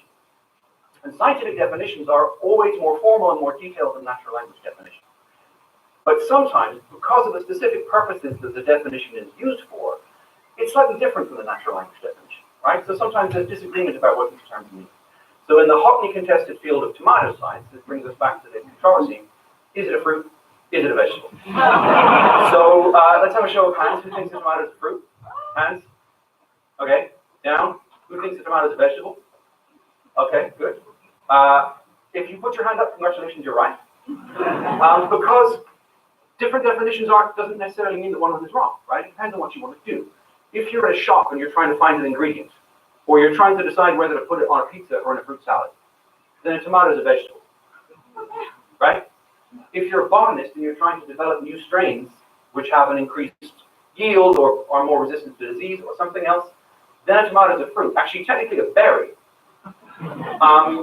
And it's these differences in definitions in different areas of inquiry that sometimes cause confusion. And philosophers of science, one of the things that we're trained to do is work with these concepts and help to iron out these confusions. So it's even more confusing when you get into brain science, because here we have this whole raft of concepts: the brain, the mind, thoughts, ideas, memories, intentions, beliefs. What are all these things? They're all concepts that need a technical definition. But again, it's more complicated because there's not just one area of science which is interested in these questions, right? There's lots of different areas of science. And every one of these differences and overlaps and problems, just like the question, is a tomato or fruit or vegetable? So by getting some conceptual clarity, which a philosopher of science can help you with, here are just two things you get from that. First of all, it helps you to better position your research in the broader landscape, specifically in neighboring disciplines, right? If you're trained as a psychologist, it can be hard to compare your work with similar research in economics and behavioral economics. Working with a philosopher of science and clarifying the concepts can help to place your research and then see what other people are doing in a similar vein. And the second thing is, in the act of clarifying these concepts, philosophers of science often come up with new areas of research, new questions that can be investigated empirically. So, in my own research, I'm interested in concepts in probability and decision problems. Specifically, it's called risk and uncertainty in what's known as the bandit problem, the decision problem. If anybody wants to know the details, come and see me afterwards. I'll be near the beer fridge. But I want to leave you with, by going back to Feynman. So Feynman compared philosophy of science to ornithology. And the problem with this is it's based on an incorrect picture of how our disciplines interact, right? In Feynman's model, there are scientists over here, sciencing, and way over the other side of the room, there are philosophers. And it wasn't true in Feynman's time. We're in the same lab sometimes. We go to the same events like today, hi. And we talk about what's interesting to us. And it can be of benefit to both of our disciplines.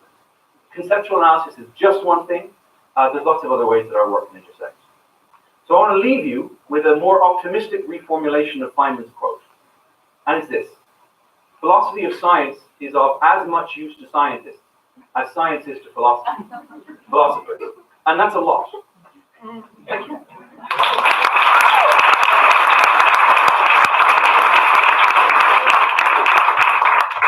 Thank you so much. All right. Grab your phones, guys. Voting time. So please take some time to vote on Harry's talk, please. And meanwhile, remind me of your name, please. Bela. All right. So he's going to summarize us the talk, which will be interesting.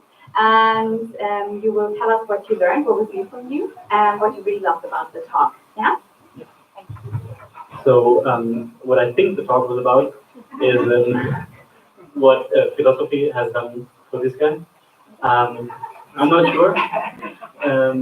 I think it helped him to see that there are terms that have different definitions in different contexts and in different domains, and it helps to look at things from different angles.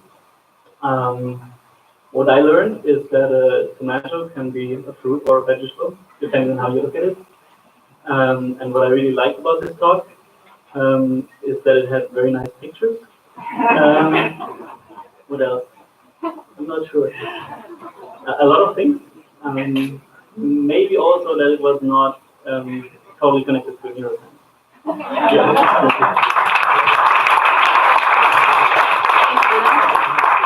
Yes, true.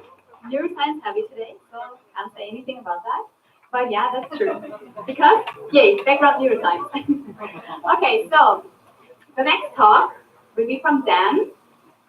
Dan will tell us about Hit Me, Mantis Shrimp One More Time. You might know the song. And yeah, as I said, he also has a background in neuroscience. And he's not the last one of the Backyard Brain Fellows that are here in the audience today. And he actually does ballroom dancing. So we also have a dance group now. Perfect. Not only a band, also a dancing group. And he actually ate one of his mantis shrimp, he said. He can totally recommend it, I heard. Yeah? All right. Okay, so we want to hear about that. But before that, I hand over to Lizzie to pitch the improv talk. So who is the lucky person to recap the mantis shrimp talk? Shailene?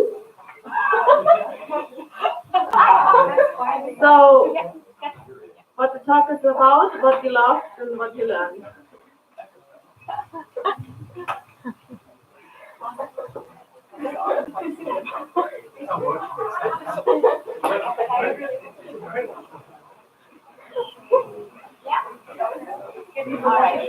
Okay, this is guys your time. You're good to go?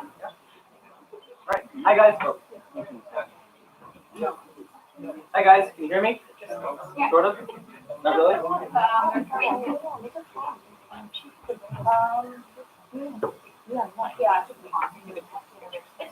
Yeah? Okay. All right. Hi. Okay, there it is. I'm one of the few people to study an animal that can punch its way out of an aquarium. Not Chuck Norris. It's a mantis shrimp. So I was tasked with finding a way of taking the muscle activity leading up to their famous ballistic strike, which I will explain soon, and doing that in a cost-effective way, in a way that's easy to do for other people. And it took me weeks to do this. And when I finally did it, I felt more than excited. I felt awed, and I felt wonder about the world that I was living in. So as Alex mentioned, I'm Dan. I'm a Backyard Brains fellow, and I'm interested in the moments that we have as scientists and bringing them into the lives of ordinary people. And the way that I did that is by making classroom laboratory exercises to be done in high schools, colleges, and even just for fun. So this is the mantis shrimp striking. This is my EMG. This is the data I got, and this is how excited I was. So before I talk about the lab, I need to explain why I was studying mantis shrimp in the first place. So as you may have heard, they punch. They use this is their arm. And what's really interesting about their punch is that they punch hard enough that the surface of the target of the punch actually is the site of what's called cavitation, where the water heats rapidly to approximately the temperature of the surface of the sun, and then it collapses, and it releases light, heat, and sound. And the way you can do this is by summing the energy in individual muscle switches in a mechanical conduit. And that mechanical conduit isn't the spring, it's this. It's called the mural saddle. It's in the shape of a hyperbolic flat parabola that allows you to sort of deform it and add energy to it. The other reason that I was studying mantis shrimp is because they're incredibly diverse. There are more than 500 species of mantis shrimp around the world. They all taste great. And unfortunately, less than 1% of their striking parameters have actually been analyzed by scientists. And this is where I think citizen science can come in. So we have this huge gap in knowledge and in scientific fluency, right? Around the world, this is leading to climate change skepticism. It's leading to people being indifferent about waning biodiversity, and that's bad. I think a lab can make people more informed about science and also more engaged with it, make them want to fight for it, right? Also, I think that if we put this in the hands of citizen scientists, we can actually make a dent in this 500 plus species that we know next to nothing about, right? So I'm going to take you through the lab really quick. First, I have students make their own EMG probes, and I do that because if you want to understand a physiological phenomenon, you need to understand the electronics of how you actually measure it, right? Next, I have students do a surgery where, and don't worry, it's not as intimidating as it seems. This is actually pretty resilient to small mistakes, and each small mistake that you make is a learning opportunity for mantis shrimp anatomy. And then finally, I take students and I have them elicit strikes from these animals that they implanted themselves, and of course they made themselves, right?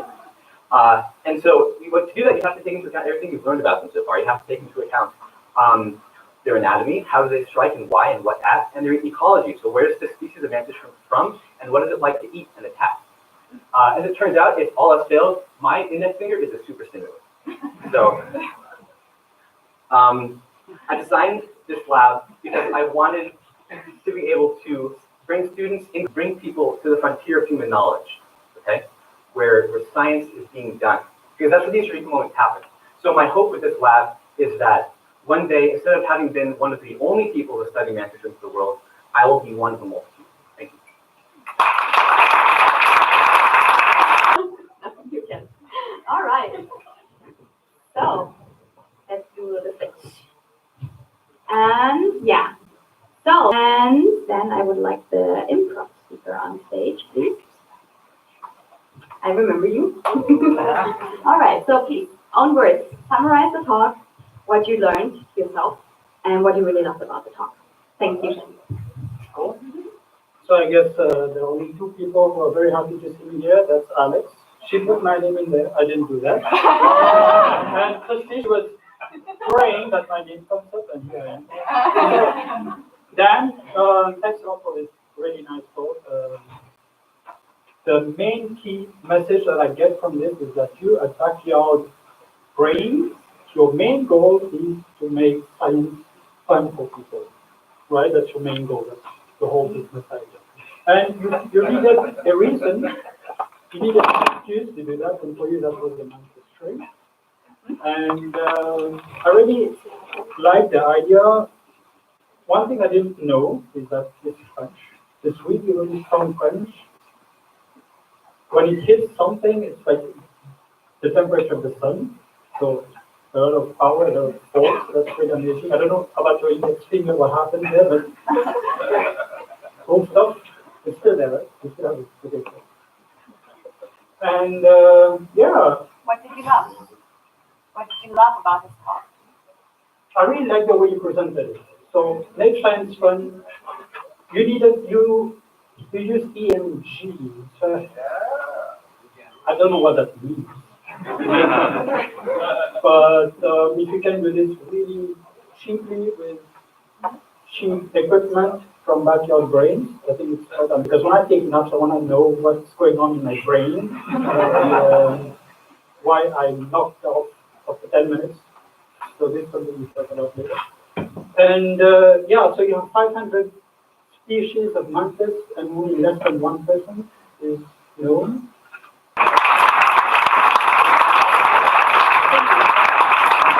Thanks also for volunteering. So you survived, right? It was nice. And I really feel Dan got his message across, so amazing.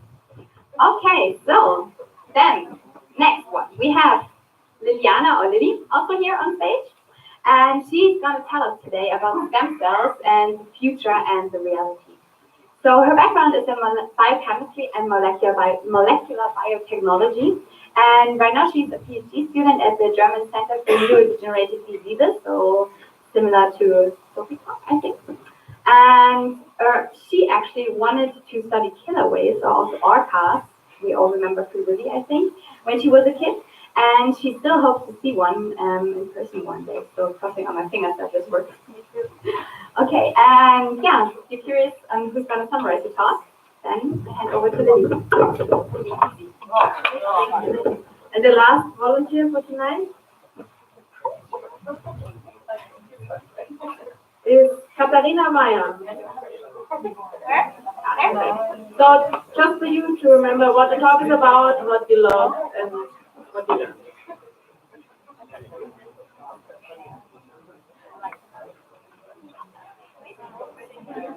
I'm sorry, it's going to be about biology again.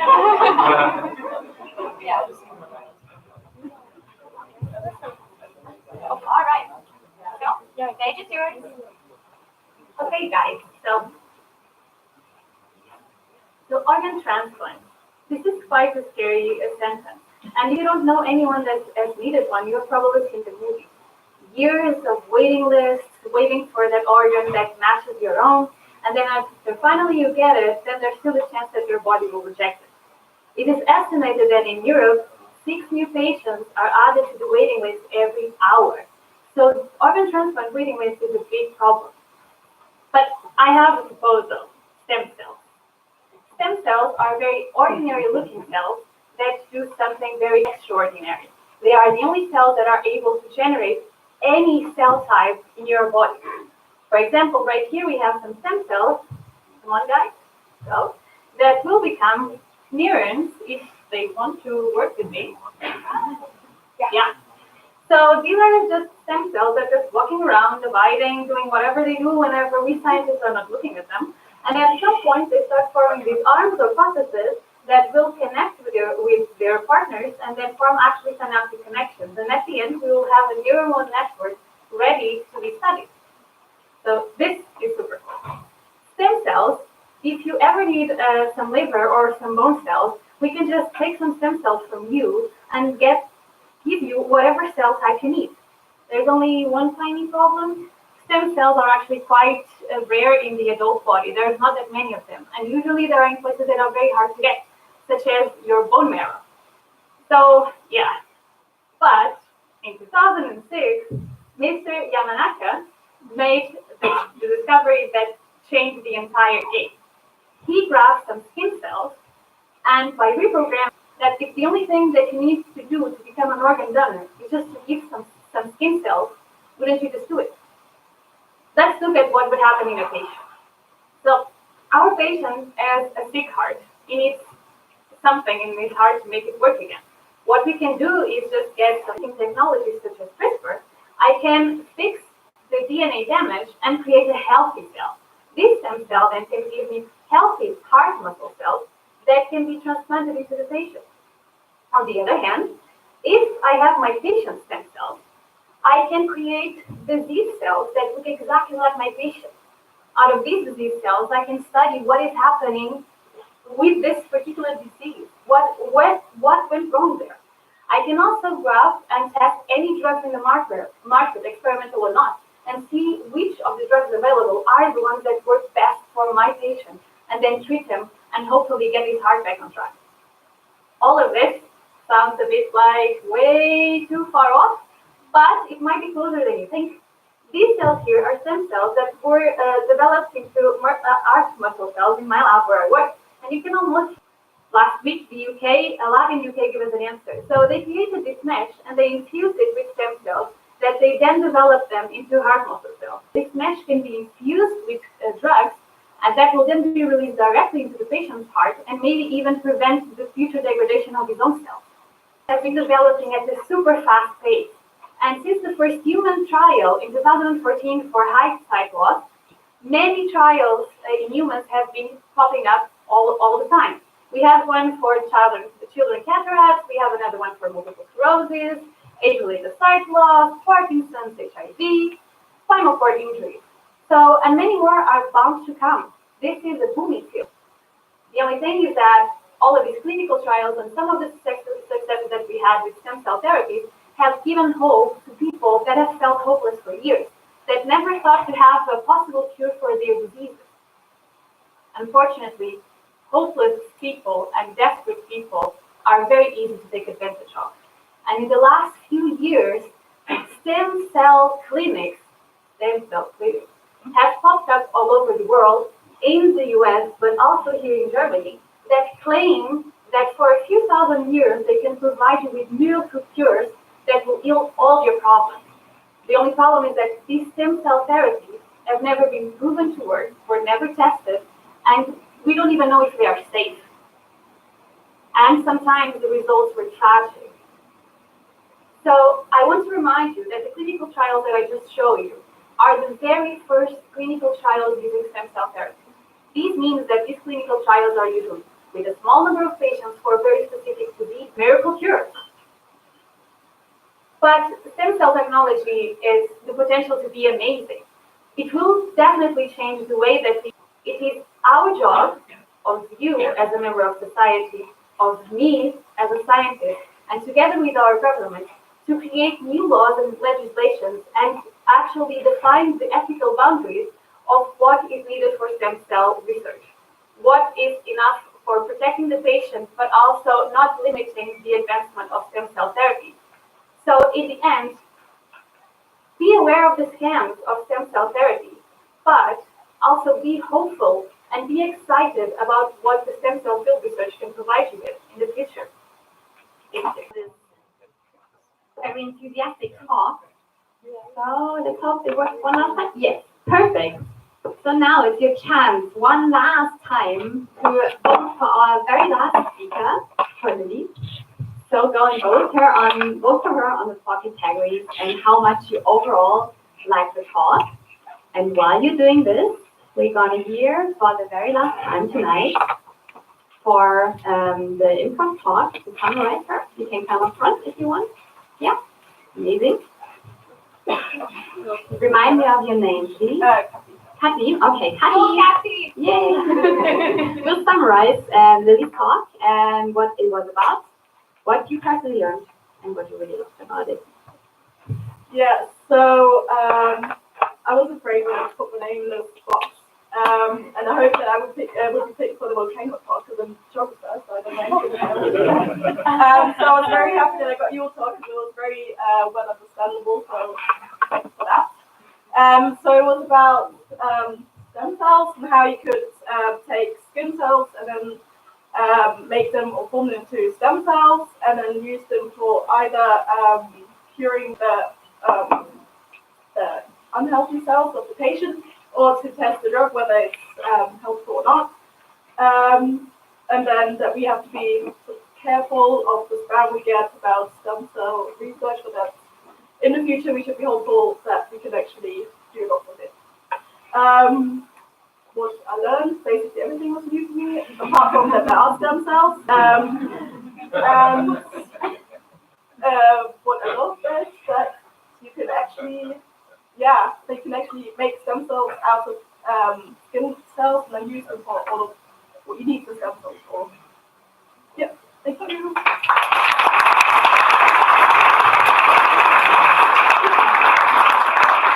Really good job for a not biologist at all. So that was really nice. Thank you. Okay, so that was the last talk for today. So end of round 2. And yeah, so you notice there are a lot of biology talks, right? Yeah, one reason is I'm a biologist and I have a lot of friends that I can motivate. If you want to change that, talk to your physics friends, or if I have physics people here in the audience, for example, or whatever, medicine, geography. I love to hear about that. I love to hear about philosophy more. And so please, just like if you feel you have something to share and you want to also improve your presentation skills, contact us, right? Just drop us an email, talk to us here, and I'm really happy to make it less biological and more whatever you feel like to talk about. So yeah, please. And otherwise, I also want to tell you that we are not the only ones doing this, you might notice. Some of you might have been to one of the events of our friends from 15 by 4, for example. So they have very regular events. As we try to have 4 events a year, they have them at around every month. And so 15 by 4 means 50 minutes, 4 talks. Super informative. Check out their website. It's really cool. Go there. And what also just happened is the soapbox science. And I was happy that I was a part of it, and Lily was helping organizing this. And this is also a great science event because it puts first science to the street, because you stand just in the middle of a very big place. In my case, it was the Odeonsplatz. And you stand on a tiny soapbox. That's why it's called soapbox science. And you talk just to people passing by and telling them what you actually do every day in the lab. And also the cool thing is, you see, it's a female person there, so we were only female speakers. So this is also really highly recommended. It happens worldwide now in the meantime. And if you're interested in doing this next year, I am very sure Lily will tell you more about that. And then what also just happened last month was the Pitch of Science. So this actually combines beer and science. So you go to a bar and you listen to a great talk. And you have 1, 2, 3, 5 beers and talk to the speaker afterwards, so it's a lot of fun. And also, what is cool, the Science Slam was, like scienceslam.com was the very first one that happened here in Germany. And the but is, it's mostly in German, so for the German speakers or for the ones who want to improve their German. And yeah, I was also taking part there once, and this was really cool because very different from here. This is really just it's really for the lay audience. So you have entertaining talks, you laugh the whole night. It's really, really cool and really entertaining. So I can highly recommend. Also check their website and go there and yeah, help the science communication. And also, I want to remind you again, if you feel like, okay, this event was super cool, but I can do it better, or but I want to do it somewhere else. Really just approach us somewhere and or write your name down into the list that is somewhere around the entrance. We will just send you info material. We don't spam you, I promise. And or just talk to us. Go on Facebook, go on Instagram, on Twitter, whatever you feel like. And just drop us an email and talk to us. And we're really, really happy to assist you in helping you because I guess at some point I need to graduate and won't have time for organizing that. No, right? Well, 5 years in at some point, but well, anyway, thank you. And now, you might be curious actually, because we do have actually some prizes for our speakers, right? There is this competition part here, so we don't want to, we're ready? Analysis is ready, Mr. Matt? I think so. Yeah, you ready? So. All right. Okay, then I hand over to you. And our speakers should be ready. Be ready. I hope you're all still there. At the end of the awards, so I'm going to give out all the names. Everyone should, then we'll have the speakers flood the stage to receive prizes. and money and grants. No. We have all kinds of toys for all the speakers. And so we can take the last group photo. So, one thing that I have a lot of fun with whenever I do this is to set a challenge for myself. I like to teach Python and open science for data analysis. And every year, or every time we do this, I set it upon myself to try to do a real-time data analysis, collect all the data, and write a data analysis script in order to not only figure out who won, but figure out what we even did. And each time I'm getting a little bit faster and I'm trying to do more. This Science Slam is more about learning to speak and thinking about what makes a good talk, having those discussions, listening to talks actively, and practicing them. Hopefully you've all gotten some of that out today, and hopefully the speakers, this is the third Science Slam day that they've been a part of, I've gotten a lot of that as well. So let's see what came out. It also doesn't mean there's not bugs in my code, which is why everyone gets prizes. Well, but hopefully, if you haven't seen that, data analysis results can be presented alongside the code, that the methods by which someone acquired data and analyzed it can be shown alongside the results. Hopefully, this will inspire you to do something very similar in your own life. By doing this, you share not only what you found, but you share more about the process that's going on as well. You can provide something that's fairly rich. And because we've been doing a lot of Google stuff and this time, using all Google products to do this, which meant that we used Google Forms to collect data. The Google Forms went to a Google Sheet. Man, I feel like an advertiser today. We're not paid by. So, who here has used Python, MATLAB, R, something like that? Oh my gosh, I'm among friends. This is great. All right, so let's look at what was found. First thing I had to do was connect to the Google Drive. Google provided some libraries for that, and download the latest response data into a Pandas table. Here's 5 cells. So this is kind of what our data looks like. All right, we've got all our little categories, we've got our ratings, we've got the names and when we collected it. All together, that's almost 1,200 rows of data. Wow, man.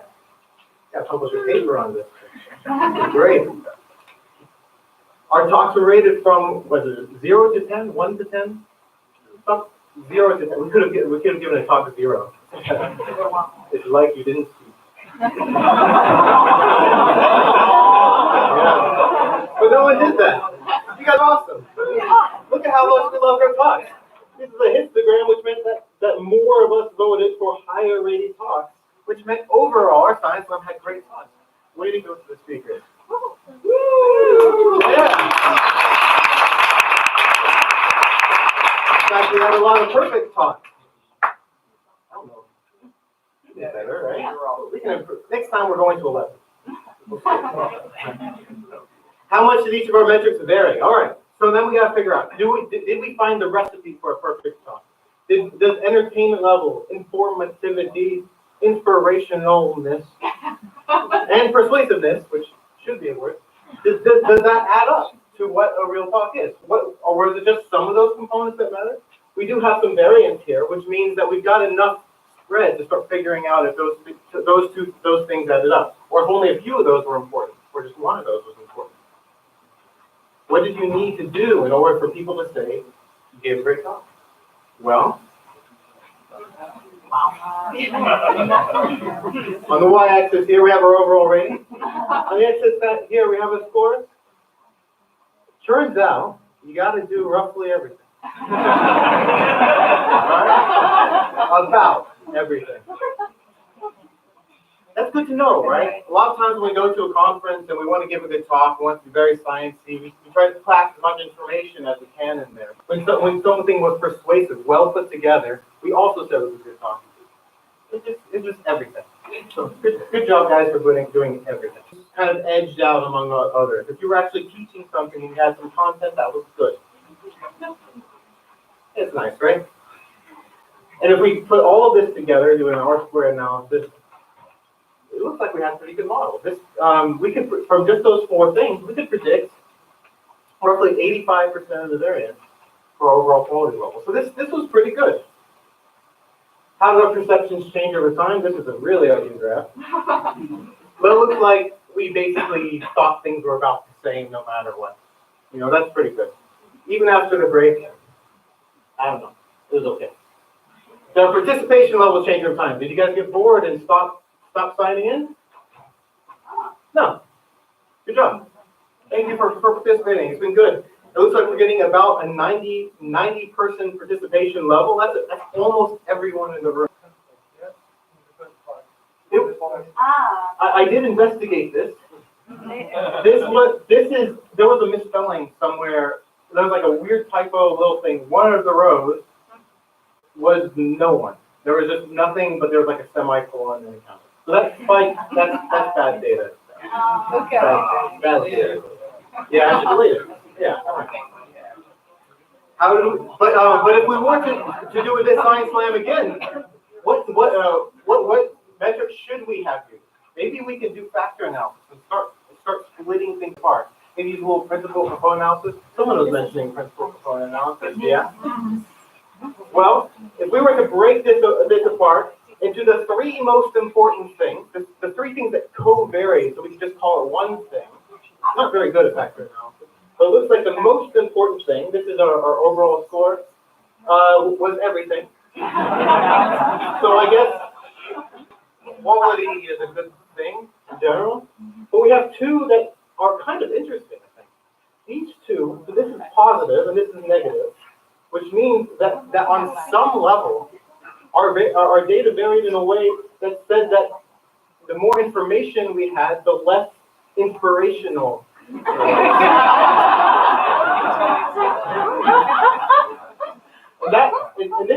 This is red, which meant it actually said we thought was better.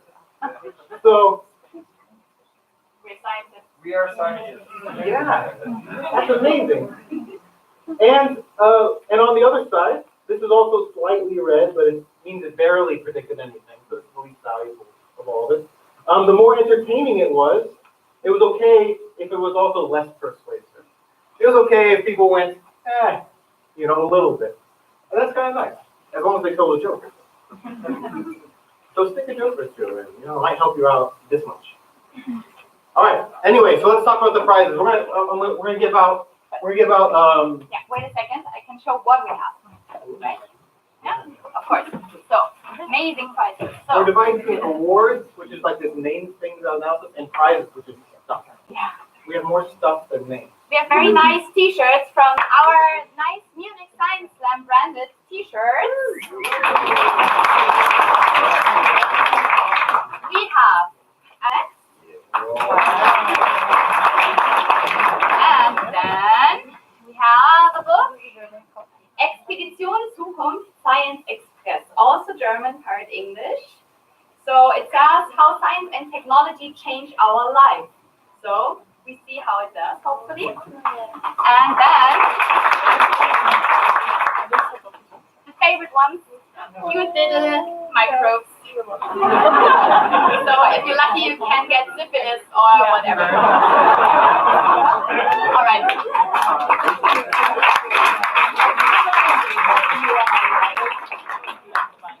Okay. So first thing I did was divide up top awards, overall rating. That was the thing that made us say this was good. We're gonna start with the two runners up. They are Liliana and Sophie.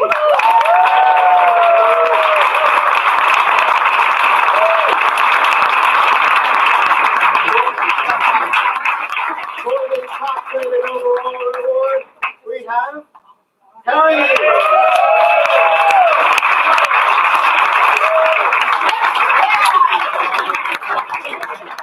And for 4 category awards, highest informativeness, not among these three, are Ariana. And most persuasive speaker not among here are Christy. Most inspirational, Diane. And the most inspirational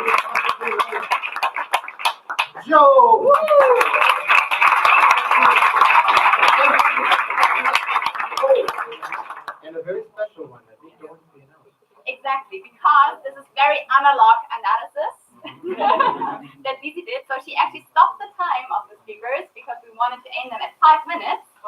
And the winner of with 5 minutes, 1 second is Maria.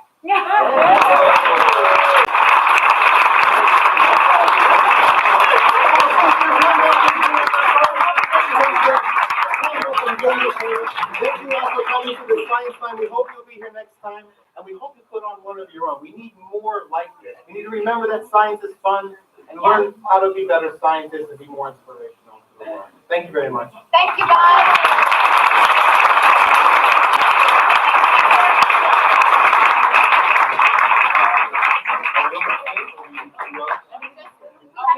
Yeah, we have to do 2 rows.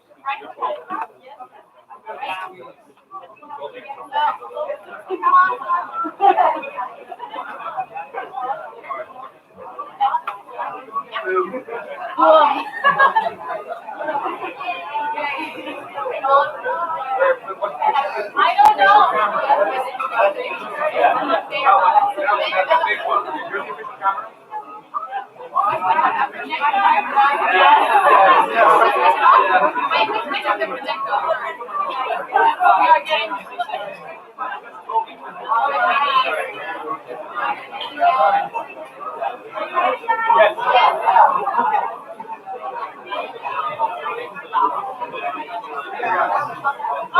I know how you